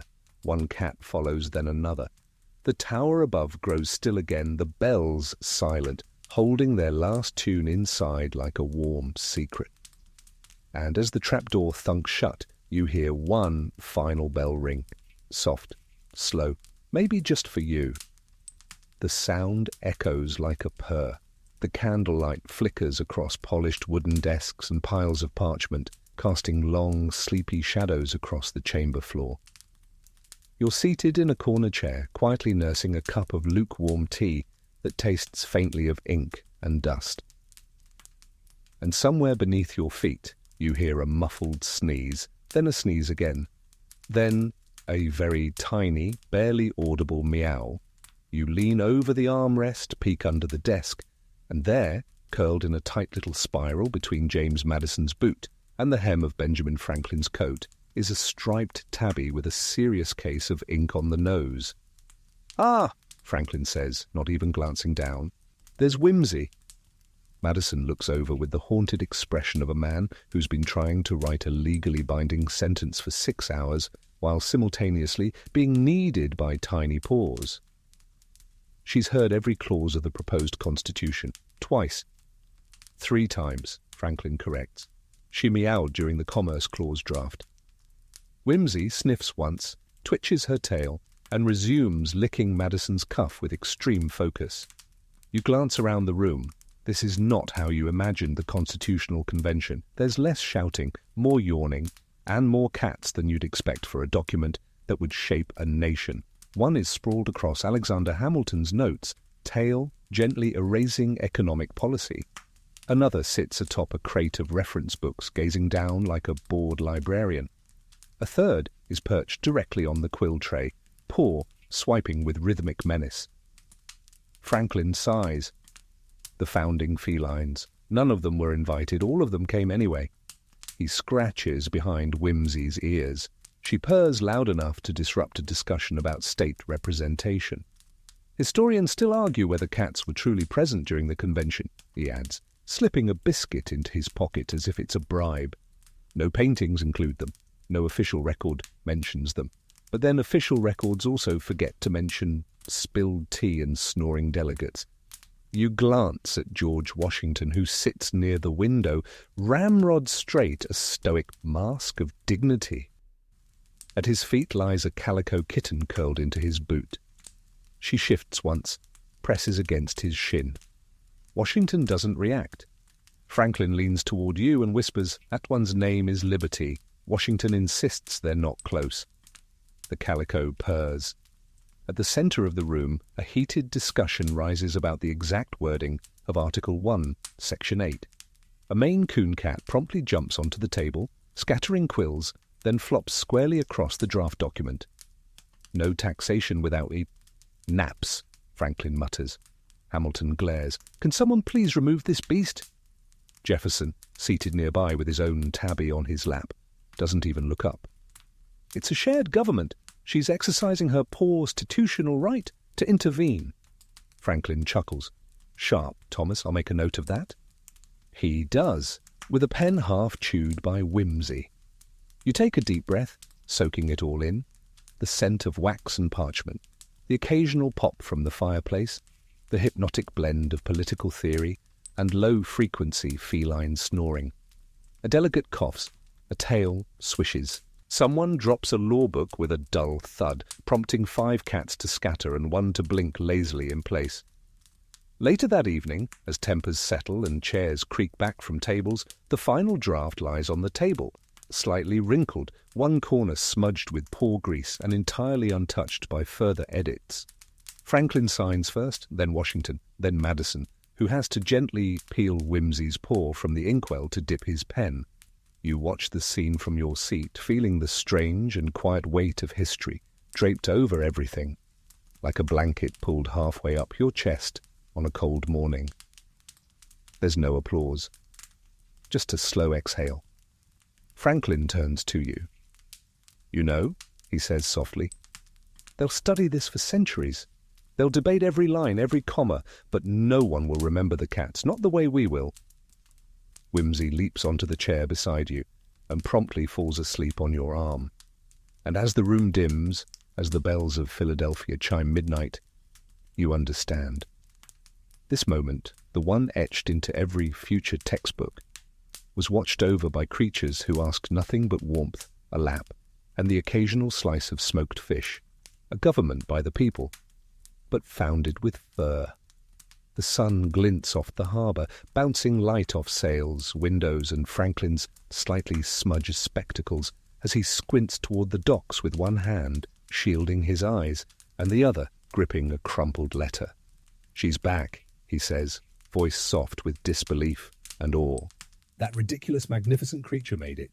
You follow his gaze, and there, here, strutting down the gangplank of a creaky merchant vessel, as though she owns every knot of rope and grain of wood beneath her dainty paws, is the long-lost feline heroine of Franklin's correspondence.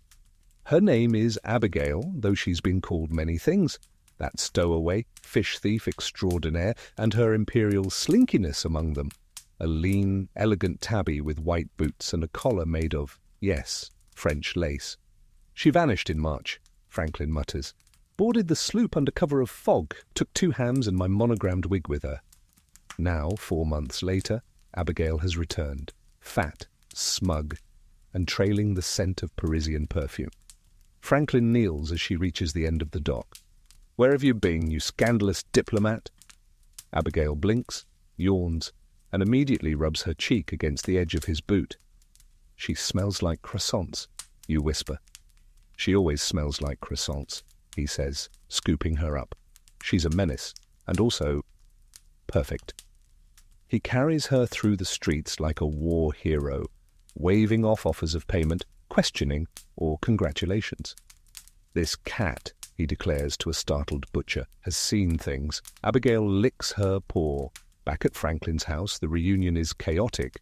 Whimsy hisses. Mr. Persimmon refuses to make eye contact. Lady Meowford gives a single flick of her tail and then turns her back like a wronged duchess. Franklin deposits Abigail gently into her old window seat. She immediately falls asleep, one paw draped over a letter she'd somehow retrieved from the folds of her collar. You open it. It's from a merchant in Le Havre. The letter describes in great detail the arrival of a cat who commandeered the galley, refused all sardines that were not butter-poached, and slept in the captain's hat for 7 straight days. A second letter is addressed to Franklin, scrawled in near illegible French. Your ambassador has demanded exclusive access to my chicken stock. She has also bitten the mayor twice. I hope you're proud. Franklin is absolutely glowing. She navigated the Atlantic without a map or opposable thumbs. He pulls out a globe, spinning it slowly.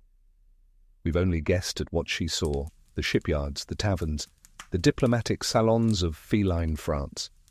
You can see it now. Abigail sneaking into a royal dinner, swiping a sardine off a silver tray, curling up atop smuggled tobacco barrels while diplomats toast treaties overhead. Franklin unfurls a scroll. It's labelled Maritime Feline Observations, Abigail Edition. He adds a fresh line, returned June 3rd. Heavier, improved posture, may have learned French. You ask if she's ever leaving again. Franklin chuckles. She'll leave the moment I turn my back, but I no longer mind, because wherever she goes, the world gets stranger and better. Abigail, from her window seat, stretches her legs and knocks a model ship off the sill. Welcome home, Franklin says. As the sun sinks low and Abigail begins to purr like a softly ticking clock, the rest of the house resumes its rhythm. The other cats avoid her, of course. Rivalry demands at least a day of icy distance, but you can already see Mr. Persimmon eyeing her plate. And somewhere in the corner of the room, Franklin is sketching again. This time, it's a small map, not of the colonies, but of Abigail's imagined route, across seas, over rooftops, through alleyways scented with garlic and revolution. And you realize, for all his inventions, for all his wisdom, Franklin's greatest joy might simply be wondering where she'll go next. Because that's what freedom is, in the end.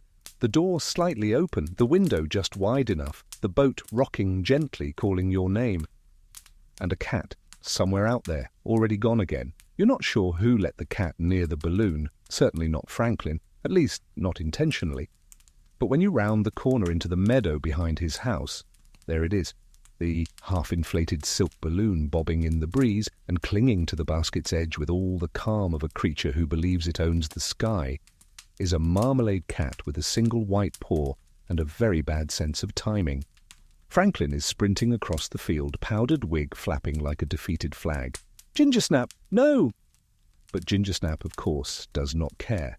The balloon tugs gently against its mooring rope. Gingersnap looks around once, makes eye contact with you, and calmly swats the lever attached to the burner, a small poof of flame, then another. Then lift. You all stand there, stunned, as the balloon rises, slowly at first, then with gathering confidence, into the pale morning sky, carrying one extremely pleased cat and a basket filled with charts, a sextant, and Franklin's best coat.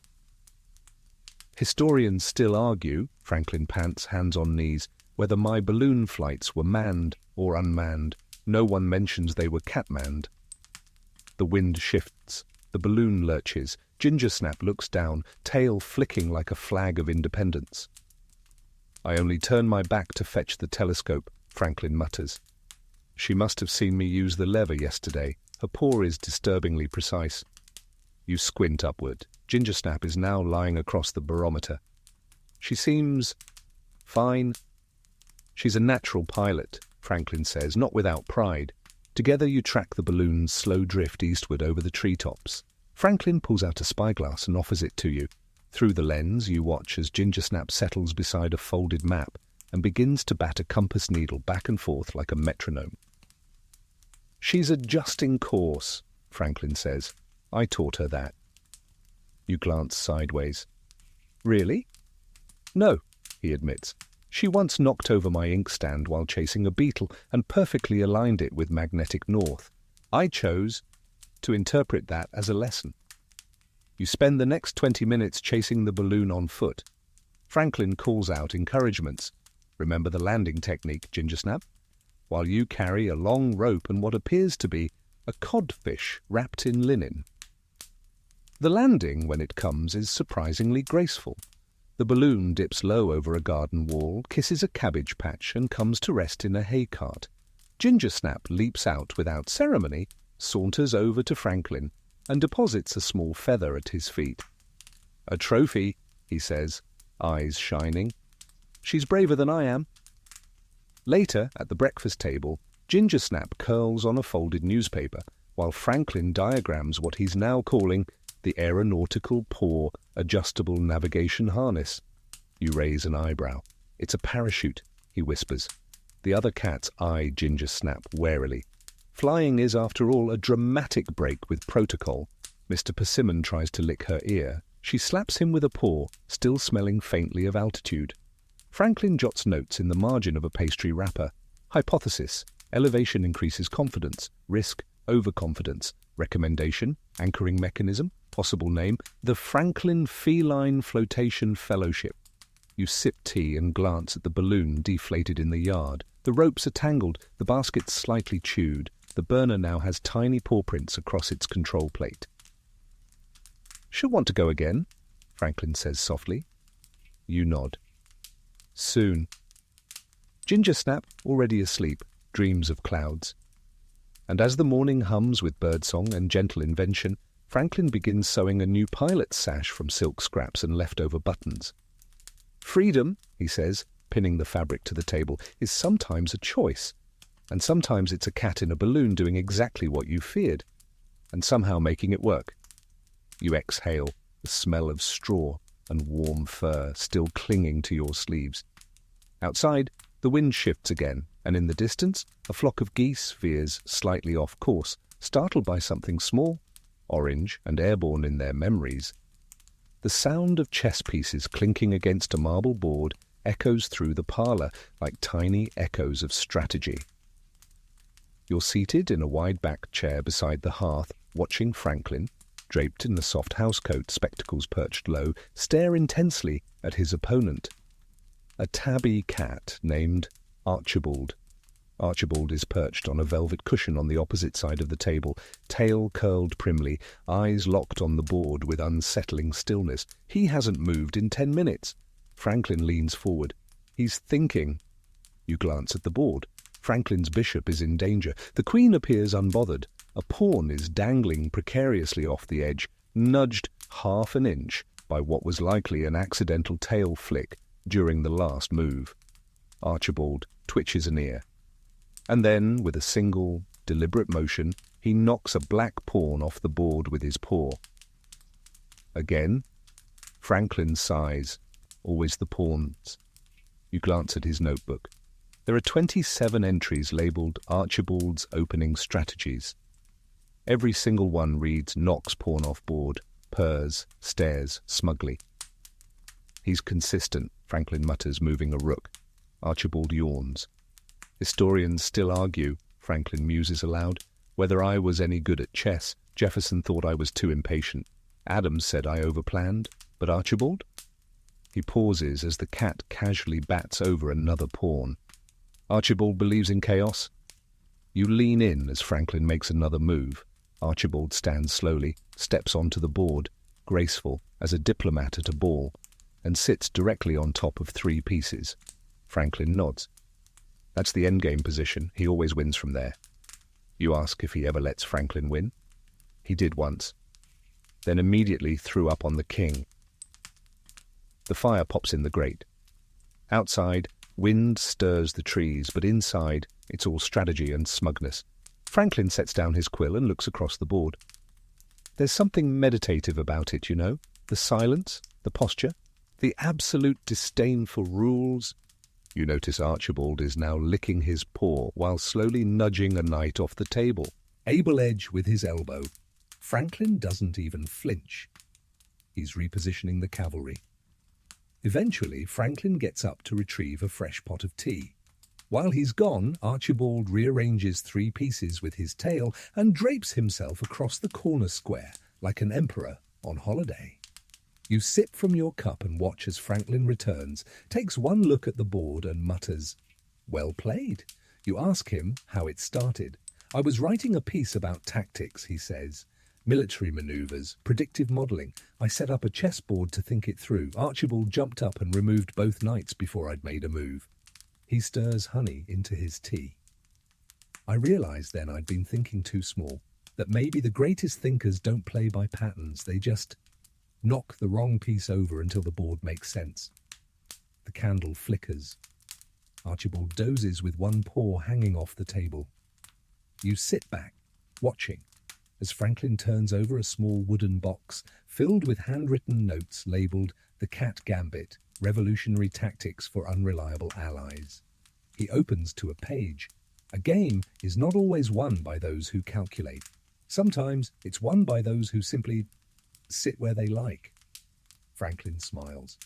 Of all my opponents, kings, philosophers, parliamentarians, only Archibald ever made me doubt my next move. And just then, with all the grace of a falling leaf, Archibald rolls onto his back, kicks the black queen off the table, and begins to purr. "That's checkmate," Franklin says. You glance at the board. It's not, but no one argues with Archibald. The streets outside are unusually noisy, boots slapping cobblestones, shouts echoing from alleys, and the unmistakable sound of sloshing milk in barrels. You're standing at the edge of Franklin's porch, watching as a small but determined crowd marches by. They carry signs, they chant loosely organized slogans. One man waves an empty cream jug like a weapon. Someone else is wearing a hat made entirely of cheesecloth. Franklin appears beside you, sipping something warm from a chipped mug. "Ah, the milk tax riots? Again?" You blink. "Again?" He nods, unbothered. "That's the 3rd this month. It's my fault. Or technically the cat's." You glance down. At least 5 cats are perched on the porch railing, calmly observing the protest like bored senators. A 6th licks a paw behind a stack of crates. "What did they do?" you ask. Franklin sighs. "I may have misunderstood the concept of ration distribution. During a town meeting, I proposed allocating more public milk to support community vermin control, specifically feline operatives." You stare. "You suggested taxpayer milk for cats." "Well," he says, "only the working cats, the ones with confirmed pest removal records." He sips again. "Turns out people object when their dairy goes missing and their cheese is, in their words, mysteriously purr-scented." You look back at the protest. A woman holds a sign that says "No clause in our cream." Franklin waves. She hisses. "Historians still argue whether I had anything to do with colonial milk shortages," he continues, guiding you down the steps toward the garden. "But the cats were the real strategists." You follow him into the yard where a series of wooden barrels have been converted into what appears to be a feline milk station. Each one has a cat-sized spigot. Each is labelled with a small brass tag: Sir Fluff, Rat Patrol, 2 servings day. Mittens Night Watch, 1.5 servings day. Ginger Snap, pending disciplinary review, 1-2 serving, no cream. A tabby leaps down from a fence post and flicks her tail at a small lever, triggering a controlled drip of milk into a shallow dish. She sips elegantly. Franklin gestures. "See? Regulated access, no waste." You raise an eyebrow. "How do you track it?" He pulls a scroll from his coat. It's labelled Milk Distribution Schedule, Classified Level, Whisker 2 Clearance. You scan the columns. It's shockingly thorough. Feeding times, work shifts, incident reports.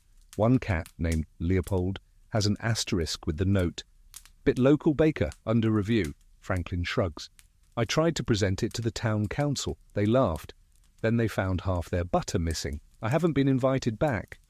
In the distance, a chant rises. "Milk for people, not for paws." Franklin sips again. "They'll calm down. I have a contingency." You hear a soft meow, then another. Then, from behind the garden shed, dozens of cats emerge in silent procession, each dragging tiny protest signs. "Cream is a right. No rat left behind. Equal laps for equal naps." Franklin smiles. We call it Operation Sympathy Whiskers. The protesters freeze as the cats pad solemnly down the street. One lopsided kitten topples into a butter churn. A fluffy black and white pair forms a picket line around the jam seller's cart. The crowd begins to soften. Someone offers a saucer, someone else sits down. A third begins scratching one of the sign-carrying cats under the chin. 10 minutes later, the protest has disbanded into a spontaneous cuddle session. Milk is still being debated, but now with much warmer voices and several purring laps. Franklin watches, satisfied. Public relations? Soft paws, softer hearts? You nod, impressed. So what happens next? He turns toward the house. Next, I present the revised milk allocation treaty of 1783. Fewer barrels, more outreach, possibly cheese coupons. The cats disappear into alleys, windows, baskets, and dreams. And as you follow Franklin up the steps, you glance once more at the half-finished protest sign lying in the grass. It now reads, "Maybe just a splash for them." You open a heavy wooden door into near darkness. The smell of old paper, lavender, and something faintly fishy greets you like a whisper. The room is quiet, eerily so. Not silent exactly, but hushed, like the very air has agreed to stop making noise. Franklin steps in behind you holding a brass key and a candle stub. "Welcome," he says, "to the Whispering Library of Purrs." You pause. "That's not its real name?" "It is now," he replies, lighting the candle. The flame flickers, revealing rows upon rows of books, some leather-bound, some fraying at the edges, all slightly claw-marked. A narrow beam of moonlight cuts across the far shelves, and nestled in its glow is a trio of cats curled atop a stack of atlases. "This is where I come to read," Franklin says, walking softly across the creaky floorboards. Or rather, we read, they interpret. I just turn pages. A long-haired Siamese perched on a dictionary blinks at you slowly, then lets out a single, unmistakably judgmental mew. "I think she's suggesting you start with Volume 2, Franklin whispers. You glance around. There are no chairs, only cushions. Piles of them, in fact, each one occupied by either a sleeping cat or a book with bite marks in its margin. You find an open spot near the hearth and lower yourself down, the candlelight stretching your shadow across the floor. Franklin settles in beside a low table, pulls open a drawer, and withdraws a small, tattered ledger. Inside are tiny paw prints and notations like May 4th, Utopia, shredded by mittens, rejection noted. May 12th, whiskers curled around Paradise Lost, possible approval, or warmth preference. May 19th, hairball on Cicero, interpretation, too verbose. You chuckle, Franklin nods. They're precise readers, emotionally honest. They don't pretend to like Milton. A ginger kitten tiptoes across your lap, pausing to sniff the pages of a book you hadn't noticed before. Its spine is unlabeled, its cover scratched. You open it. Inside, blank pages, except, scrawled in the upper left corner of the first page in Franklin's careful hand, to be filled by those who truly listen. The kitten settles in the crook of your elbow. You don't dare move. Historians still argue, Franklin murmurs, whether libraries were built for silence or for sound. But this one is all about the in-between. You listen. At first, there's nothing. Then you hear it, the soft scrape of claws against leather, a book cover creaking open under gentle pressure.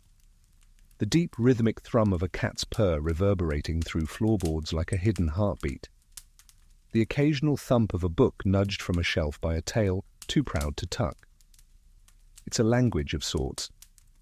And Franklin, notebook in hand, is translating. She always knocks over Rousseau, he mutters.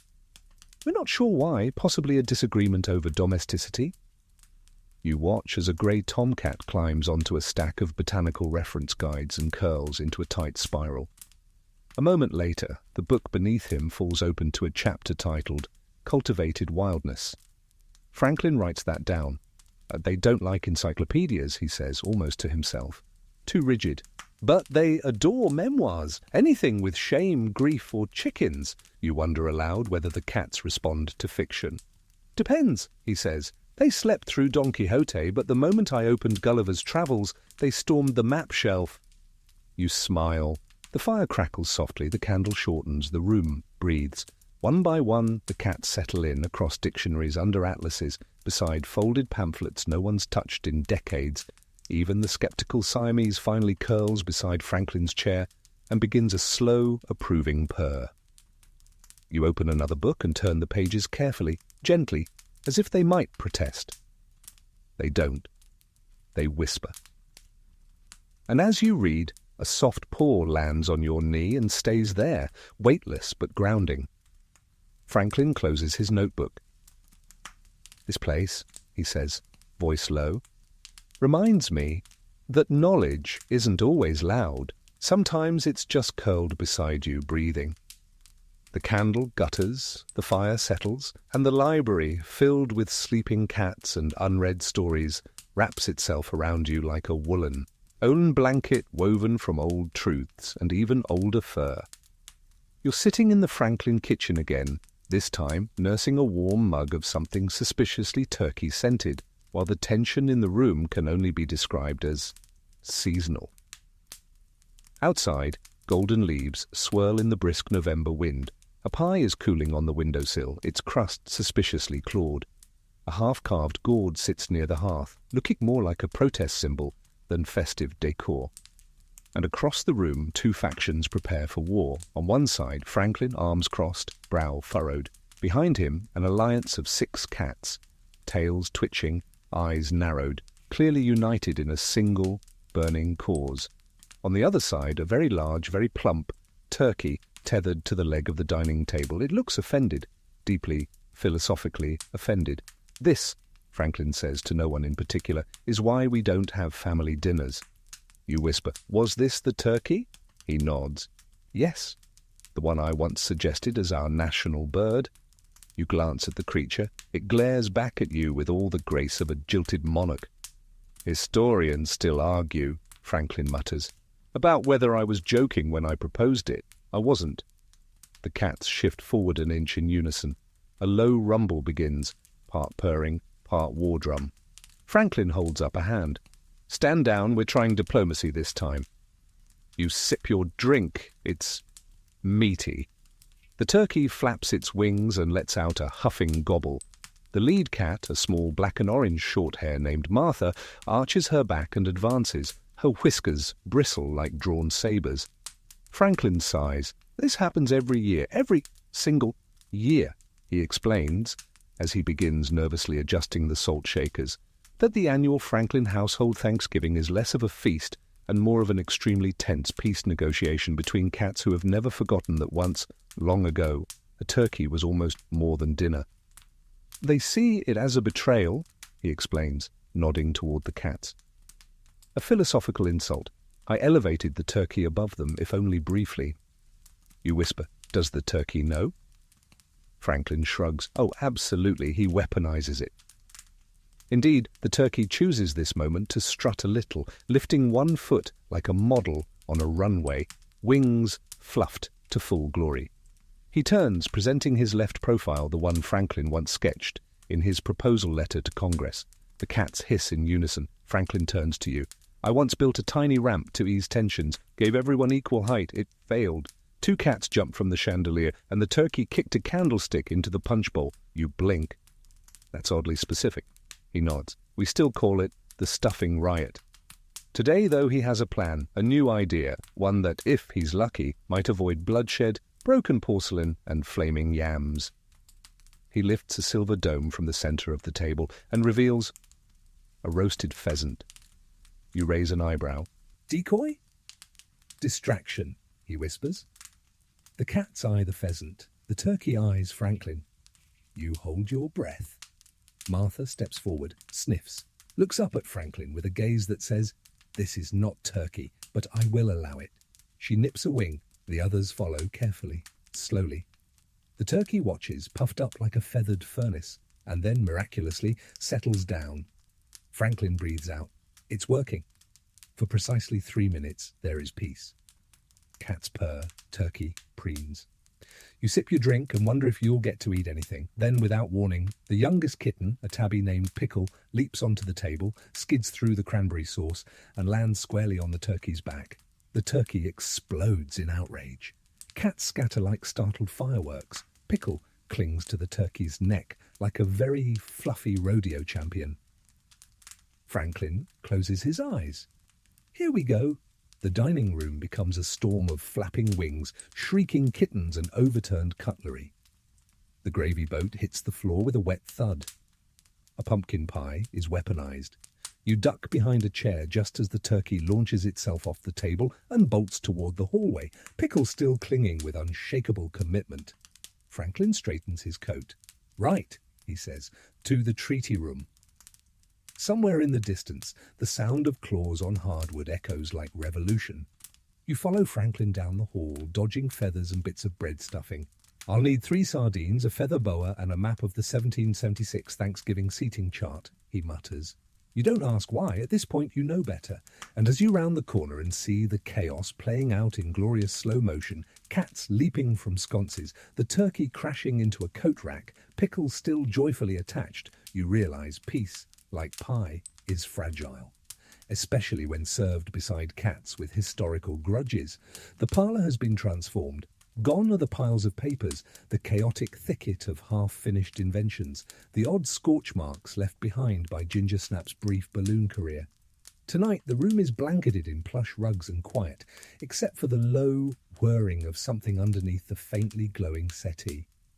You kneel for a better look and find a small copper device nestled among folded quilts. A hollow square with a curved pipe, 2 warm stones inside, and a single tabby cat stretched across the top, purring like an activated tuning fork. Franklin beams from across the room, hands clasped behind his back. Behold, he says proudly, the world's first self-warming cat blanket. You squint. It's humming. I added a tiny bellows just for circulation. You settle onto the floor as the tabby, named Pudding, yawns and shifts to expose one plump, sun-warmed paw. The gentle heat radiating from the contraption is oddly soothing. The stones hum. The pipe releases the faintest whisper of cinnamon-scented steam. Is that tea? Franklin nods. The unit is fueled by low-heat chamomile, completely drinkable, sometimes. You marvel at the detail. The lining is stitched from scraps of velvet waistcoats and worn matte canvas. The heat stones are wrapped in wool. At one end, a switch toggles between settings labelled nap, deep nap, and total emotional collapse. You click it to nap. Pudding rumbles with approval. Historians still argue, Franklin says as he adjusts the blanket's corner, about the origins of the modern heating pad. Some give credit to 19th century innovators. I give credit to Pudding. She refused to sit on anything below 80 degrees. He recalls the first iteration. A pile of bricks wrapped in mittens. Caught fire, twice, but she stayed on it the whole time. You sip tea from a mug left beside the hearth. The air smells like lemon balm and toasted bread. Another cat pads in, soft-footed, grey, clearly drawn by the warmth. Without hesitation, it climbs atop Pudding and promptly flops over like a sack of sleepy flour. Franklin nods approvingly.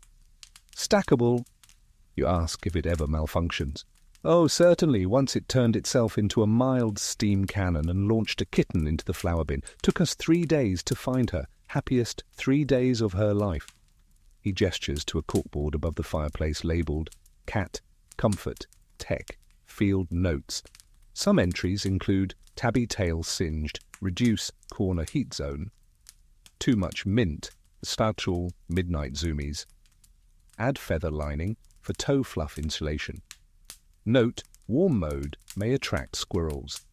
A diagram in the corner outlines future expansions, multi-level heated cat towers, purring amplifiers, and a prototype for something called the blanket that never ends. Every creature deserves warmth, Franklin says, rubbing a spot behind Pudding's ear, especially those who give it away without asking for anything. Outside, snowflakes drift against the window pane. Inside, the room pulses with feline serenity and engineering genius. You feel your eyes grow heavy. The warmth seeps into your spine. A gentle vibration from the humming stones lulls your thoughts into slow motion. Even Franklin grows quieter, voice softening into the rhythm of a bedtime story. He stands and drapes a second blanket over your shoulders, hand-stitched, slightly lopsided, faintly humming. Then he sits nearby, journal in his lap, the glow of the warming blanket turning his spectacles into little pools of golden light. He writes, "Test Mygon 19 successful. Subjects fully asleep. May require additional blankets for human use. Must patent before cats unionize." And just as the candle sputters once and the last scribble fades into silence, Franklin closes the journal and whispers, "You'll wake when you're ready. No sooner." The cats sigh, stretch, and settle deeper into their cloud of heat and dreams, and the night wraps around you like a blanket that knows exactly how heavy it should be. The study is quiet tonight, but not empty. Franklin stands in the middle of the room, holding a small compass and muttering under his breath. The floorboards creak under his feet, the windows are shuttered tight, and arranged in a half-circle around the fireplace, like solemn monks in a particularly judgmental monastery, are 4 cats wearing tiny aprons. Embroidered on each apron is a single symbol, the square and compass. You squint.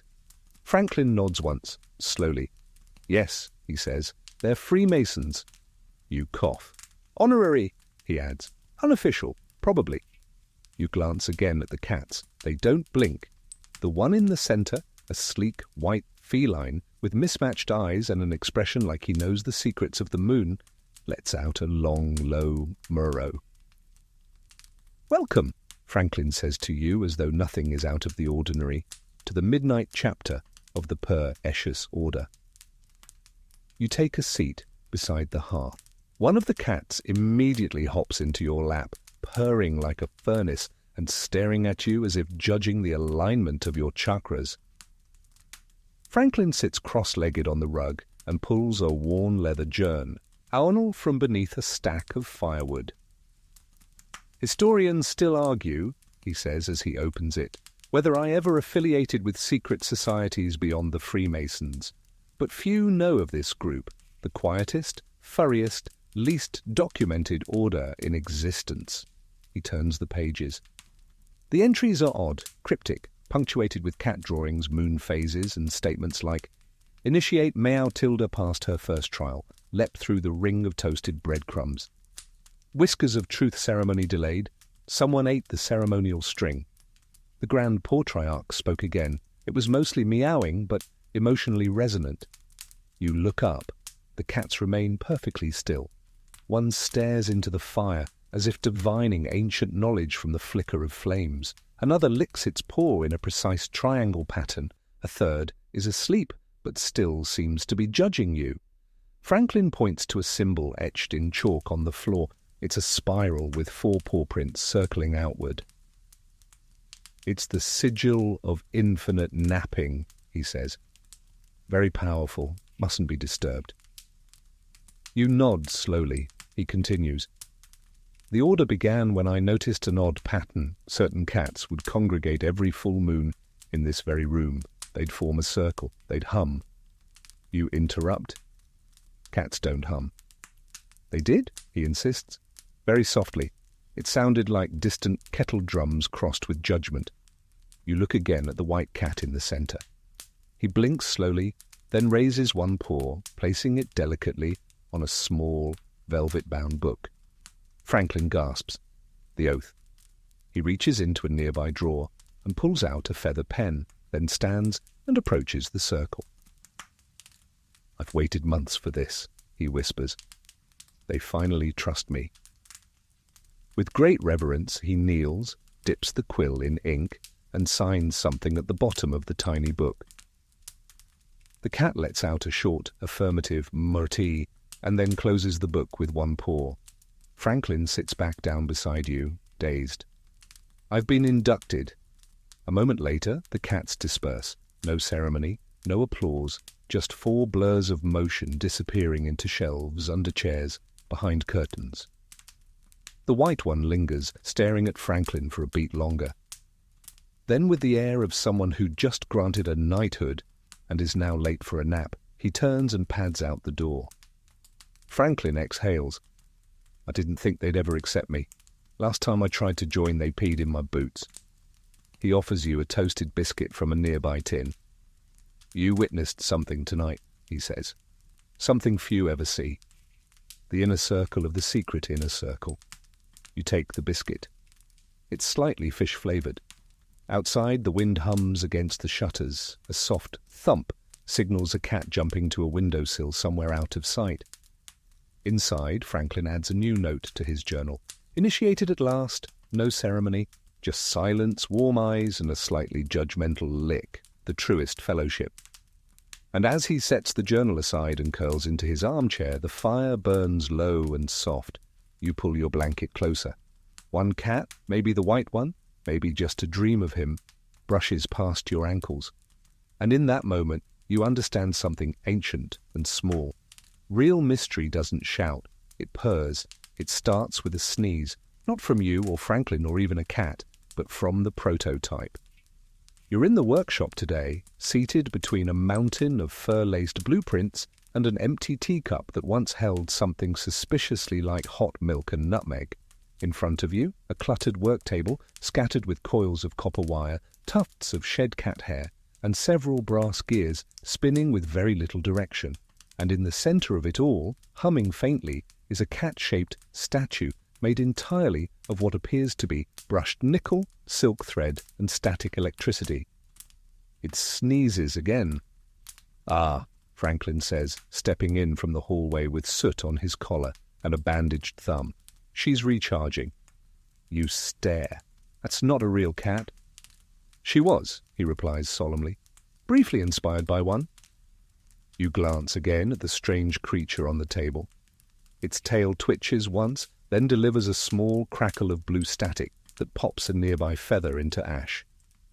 Franklin sighs. It was supposed to revolutionize domestic warmth. I called it the Cat Fur Electricity Extractor, or CFEE. You say, oh, it sounds like fee. Yes, he nods, because it charged you every time you pet it. He picks up a sheet of parchment, revealing rough sketches of cats in various positions, sleeping, stretching, running across rugs. Arrows indicate charge build-up zones.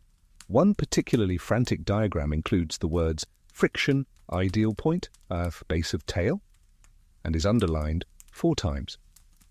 Historians still argue, Franklin mutters, whether static electricity was ever practically applied in the 18th century, but no one dared to explore its fur-based applications. He pauses, except me and Buttercup. You turn. Buttercup! A small beige cat appears on the windowsill, blinking slowly as if summoned. She hops to the table and sits next to the prototype, tail flicking dangerously close to an open canister of woolen scraps. She's the source, Franklin whispers. My muse, my static core. He explains that during one particularly dry winter, Buttercup had become a walking spark hazard. Franklin, ever the opportunist, began to measure her charge output with a series of copper rods and what he cheerfully calls experimental balloon socks. She lit up an entire lantern once just by walking across a carpet, he says. Terrified my niece, inspired me. You look back at the machine. Its eyes glow a faint purple. It blinks. Sparks ripple across its back, rising little wisps of fur toward the rafters. She doesn't purr, Franklin says. She buzzes. Indeed, the machine hums at a low, persistent frequency. You feel it in your teeth.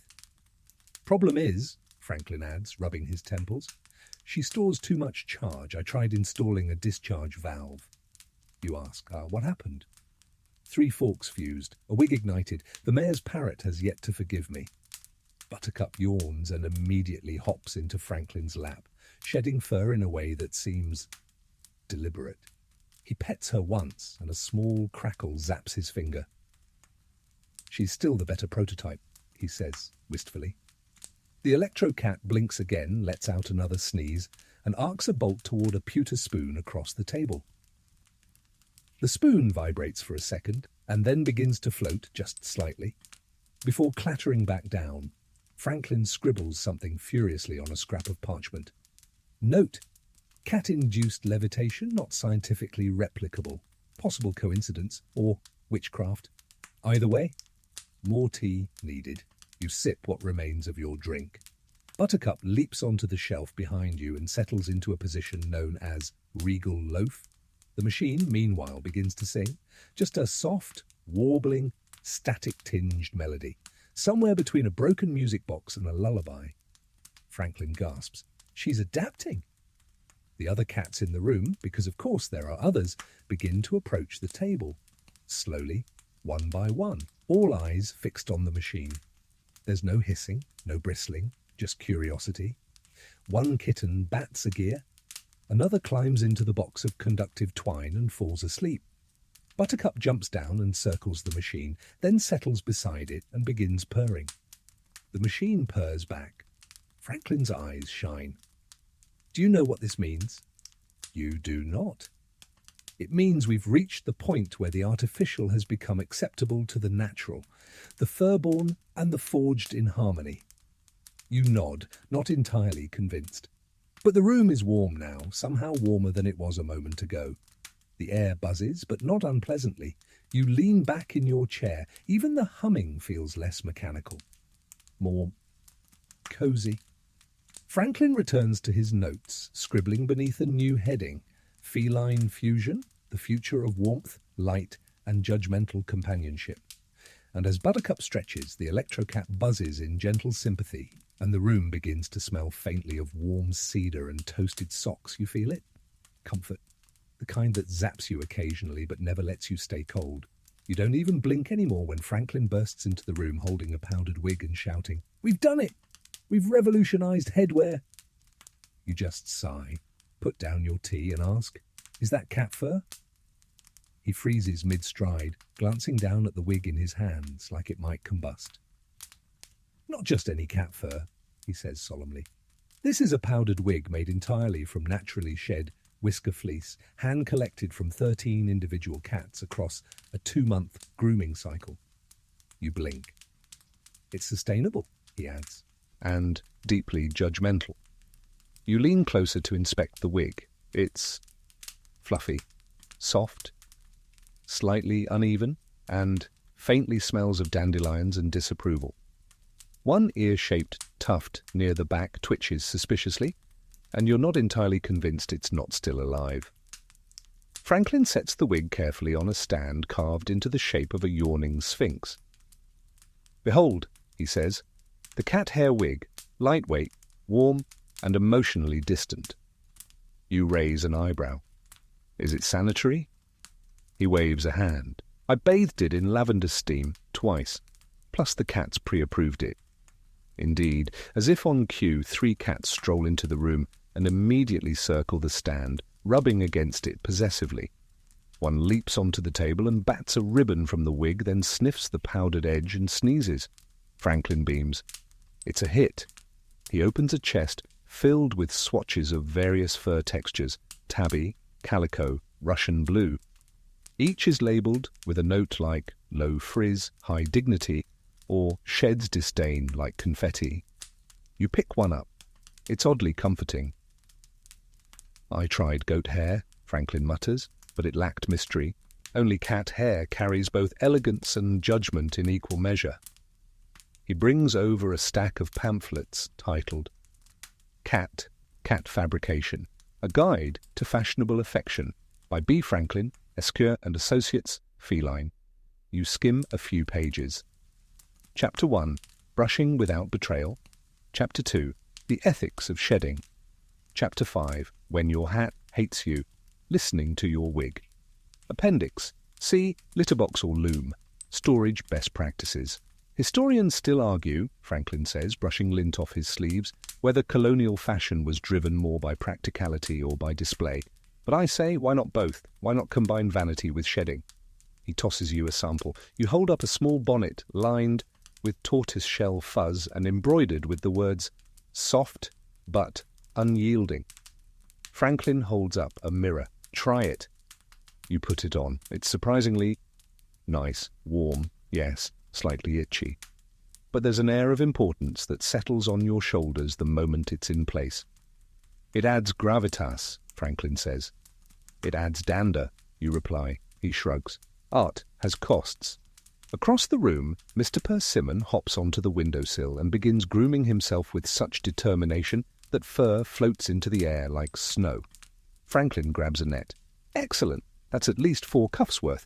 You ask how the wigs perform in weather. I tested one in a thunderstorm, he says proudly. It doubled as a lightning attractor and a small pillow. What happened to the wearer? He experienced mild epiphany and some frizz. He begins measuring you for a coat. Imagine waistcoats with tabby collars, stockings lined with calico, lapels with the subtle attitude of a Siamese. You try to imagine that. It's glorious and mildly terrifying. He unveils a prototype coat from a nearby mannequin. It's voluminous, with swirls of striped fur and faint purring emanating from somewhere deep in the lining. You touch the sleeve. It purrs louder. Franklin whispers, "That's intentional." The cats are everywhere now, lazing in sewing baskets, curling around fabric bolts, judging the stitchwork with their eyelids half closed. One sharp-eyed kitten taps a button and then immediately curls up beside it, as if to say, "Yes, this one." You glance around the room and realize it looks less like a tailor's shop and more like a very dignified barnyard dream. Franklin's journal lies open nearby. Tailoring, with fur and more intimacy. Shed strands. Memory. Final product. Emotional armor, disguised as outerwear. You stand, you adjust the wig. You feel majestic. Franklin clap. You're ready for the unveiling. You ask, "To whom?" He opens the door. The hallway is full of cats. They stare at you. One blinks. Another licks its paw. Then, as if choreographed, they all sit down at once. Franklin grins. The council approves. You curtsy. The wig does not fall off. It trembles slightly, with pride. And somewhere in the back of the house, a sewing machine purrs to life, powered, you suspect, by dreams and hairballs. It's late, very late.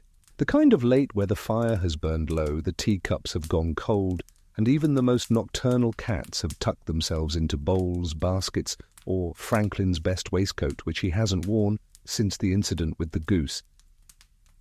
You should be asleep. But Franklin insists this must be done precisely at 3:17 a.m.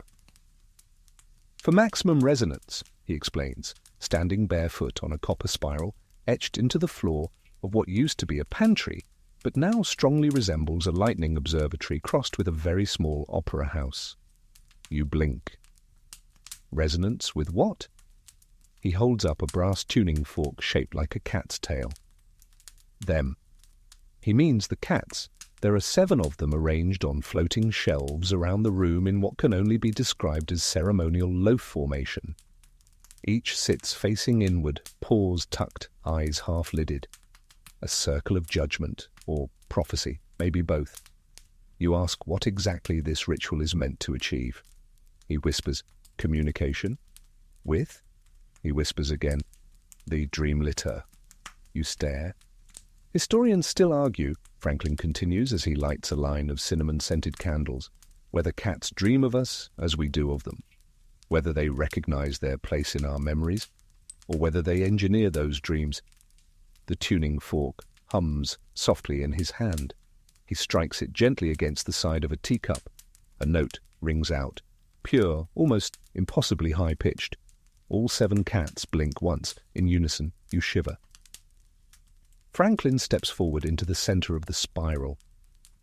The floor shifts slightly beneath him, a mechanical platform, balanced perfectly, now spinning at the slowest possible pace. He raises the fork.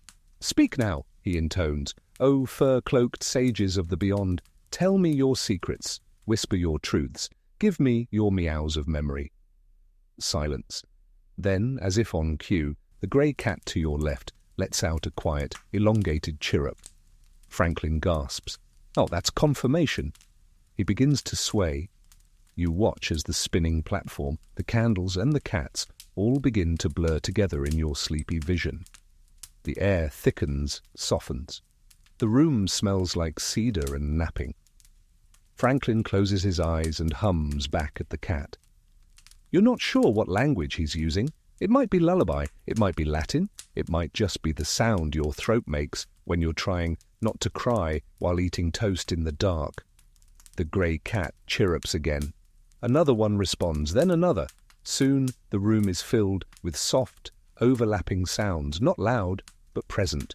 Lapping water, warm rustling, that unmistakable thump of a cat knocking something off a high shelf. And you start to remember a kitten in your lap on a rainy afternoon, a scratched couch you never wanted to fix, that time you laughed when they stole your pen, and you pretended to be angry. Memories fold into the air like moths. The cats blink them into existence, one by one, threading them into the spiral at Franklin's feet. You look at him. He's smiling now, eyes closed, hand resting lightly on the air. They're telling me, he whispers, that it's not us who keep the memories. It's them.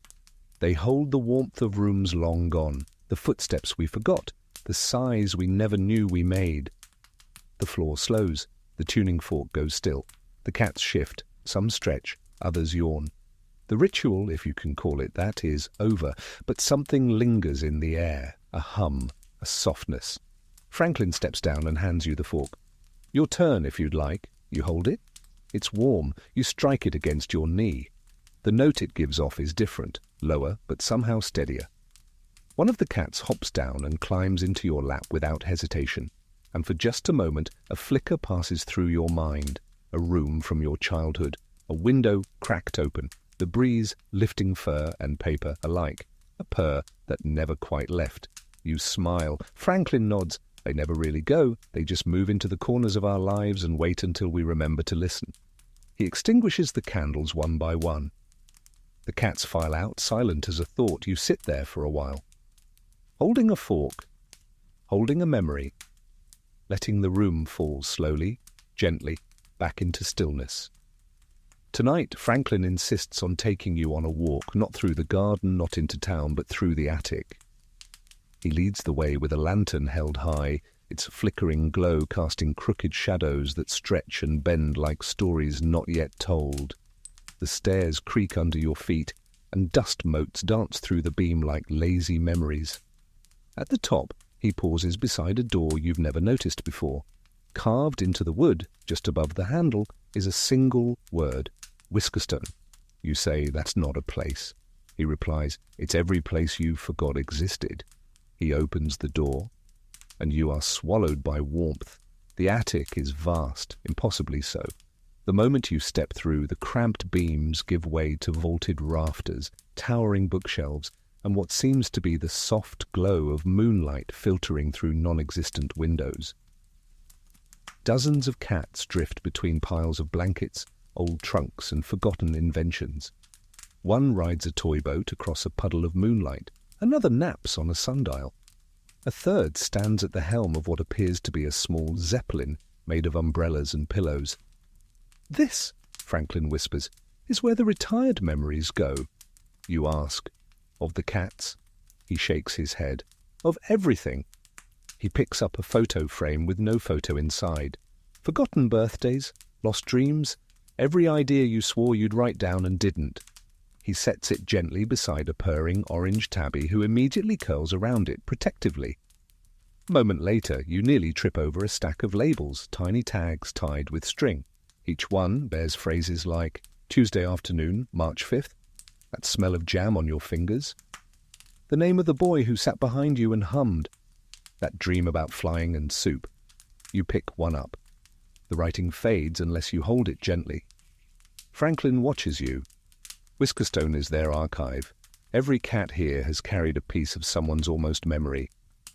You forgot, but they didn't. A grey kitten tumbles down a slope of mismatched mittens, dragging a ribbon behind her. She collides with your shoe and lets out a sound halfway between a chirp and a hiccup. Franklin grins. That one? Keeper of dropped thoughts. You wander deeper into the attic. There's a quilt hanging like a tapestry. Each square bears a small image, lovingly stitched, a candle, a fish, a broken spoon, a cracked teacup. You recognize one. You point. That's mine, Franklin nods. Left it in the garden, beneath the lilac tree. The cat brought it here. You ask which cat. He shrugs. One of them, maybe all of them. Some carry things in their fur, others in their eyes. The old ones just carry silence. A large, slow-moving black cat pads across the room, carrying a single sock. That's the custodian of half pairs, Franklin says, watching it vanish under a chair. You ask what happens to all these fragments, these lost, beloved, nearly gone pieces. Franklin gestures to a table where several cats are carefully rearranging tiny figurines shaped like houses, trees, and chairs. They build with them, he says. They assemble lives you forgot you were dreaming. They stitch the almost real into warmth. You feel your breath slow. A pale cat with ragged ears curls beside you and drops a smooth stone into your palm. It's warm, familiar. You don't know why, you don't need to, Franklin whispers. When people say cats act like they've seen everything, it's because they have. He reaches into his coat and pulls out a feather, not pristine, but bent at the tip. He sets it on a shelf labelled Things Never Said Out Loud. You look around. The attic stretches further still into shadow and quiet and softness. You could walk for days. Franklin places a hand on your shoulder. Most people don't get this far. They fall asleep before they remember what they forgot. You whisper, "Will I forget this too?" He smiles.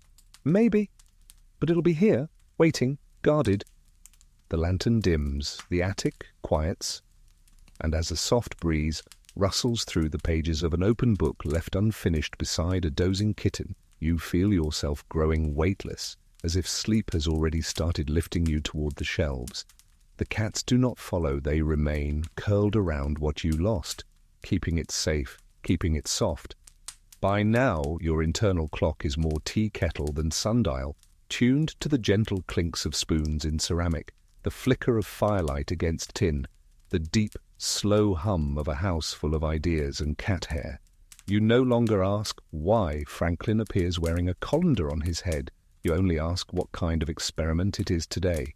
Time travel, he says. You pause mid-sip. I see. Temporal whiskering, more precisely, he continues, adjusting the colander so it tilts to one side like a bonnet worn too long at a wedding. Not physical movement, mind you, emotional. Feline-assisted memory recall. You raise a skeptical brow. He raises a finger. With snacks. You're in the sunroom now, where the floor is a mismatched patchwork of rugs, and the ceiling has been painted to resemble a cloudy sky with a single flying fish. 7 cats nap in various patches of light, each beside what appears to be a shoebox filled with mementos. This is the memory loop, Franklin explains, gesturing grandly. Each box, a node, each cat, a guide. You peer into the nearest box, a dried leaf, a button, a ribbon with the smell of old apples. The cat beside it stretches and blinks at you slowly. They anchor the moment, he says. That one? She's tied to the autumn afternoon you once stared out a window too long and thought maybe you'd become a tree. You feel your chest shift just slightly. Another cat, older and rounder, guards a tin filled with pencil shavings and the stub of a candle. That one remembers the night you wrote 3 perfect sentences and then fell asleep before saving them. Franklin steps between the boxes carefully, feet moving like he's navigating sleeping history. He kneels beside a kitten curled in a sewing basket and lifts a slip of paper. Written on it, "What if dreams are the real timeline and we're the afterthought?" You feel dizzy.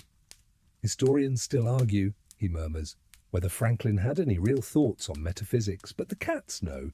They remember the nights when I spoke to no one but them, and they answered. You ask what kind of answers. He shrugs. Purrs, stares, a tail flick when I was being foolish. He lifts another item from a nearby box, a single shoelace tied in a knot.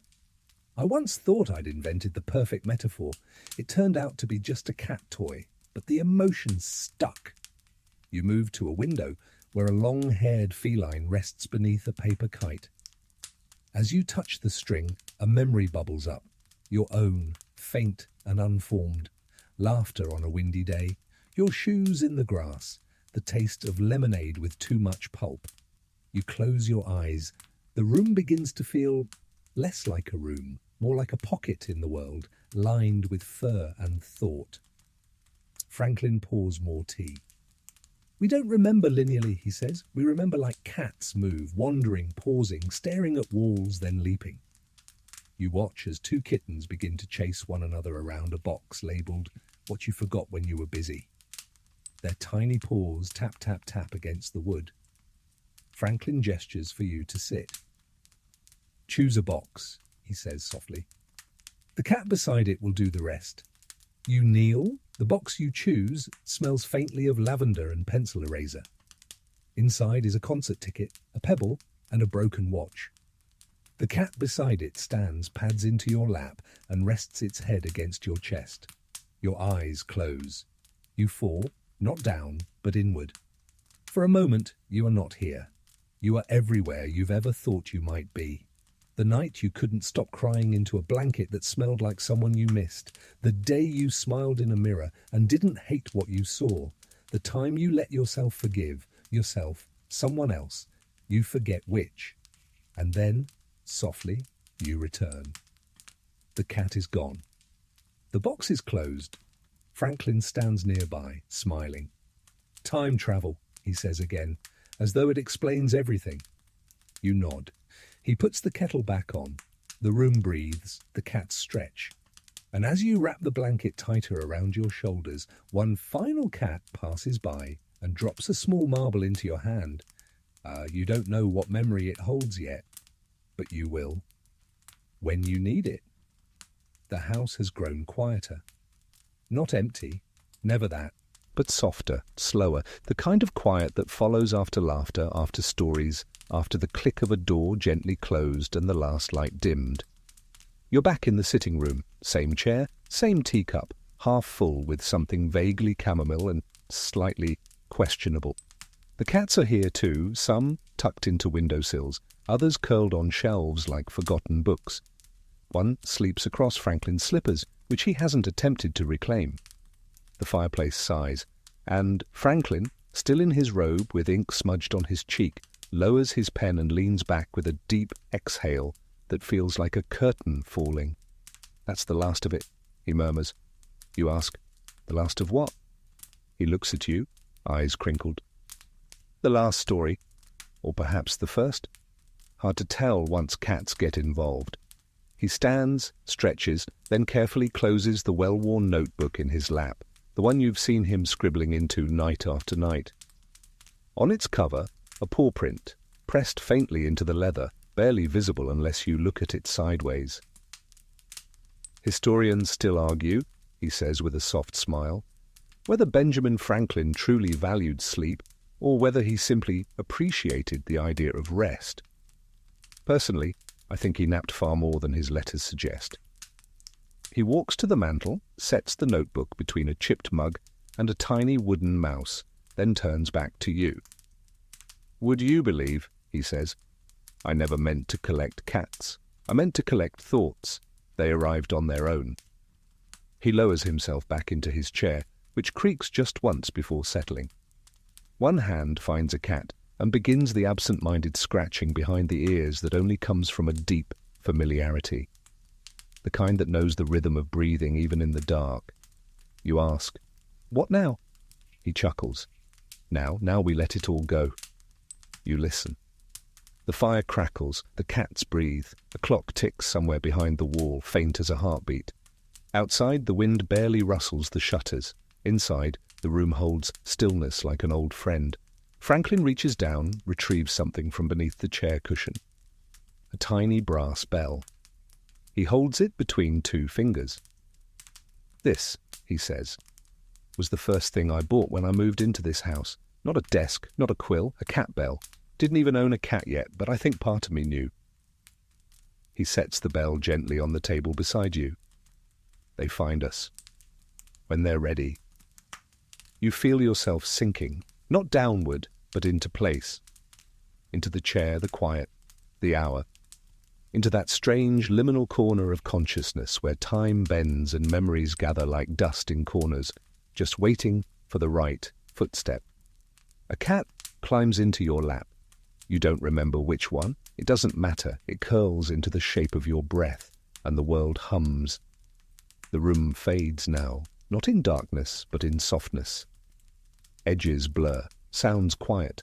The fire flickers, slower, lower, as if it too is growing drowsy. The notebook on the mantel sits closed, its stories settled into their bindings. The bell stays still, untouched. You close your eyes, not because you're trying to sleep, but because it feels like the natural continuation of listening. There is nothing to hold on to now, no need to. The cats, one by one, stretch and sigh and melt into the quiet. A tail flicks, a paw reaches, a heartbeat settles.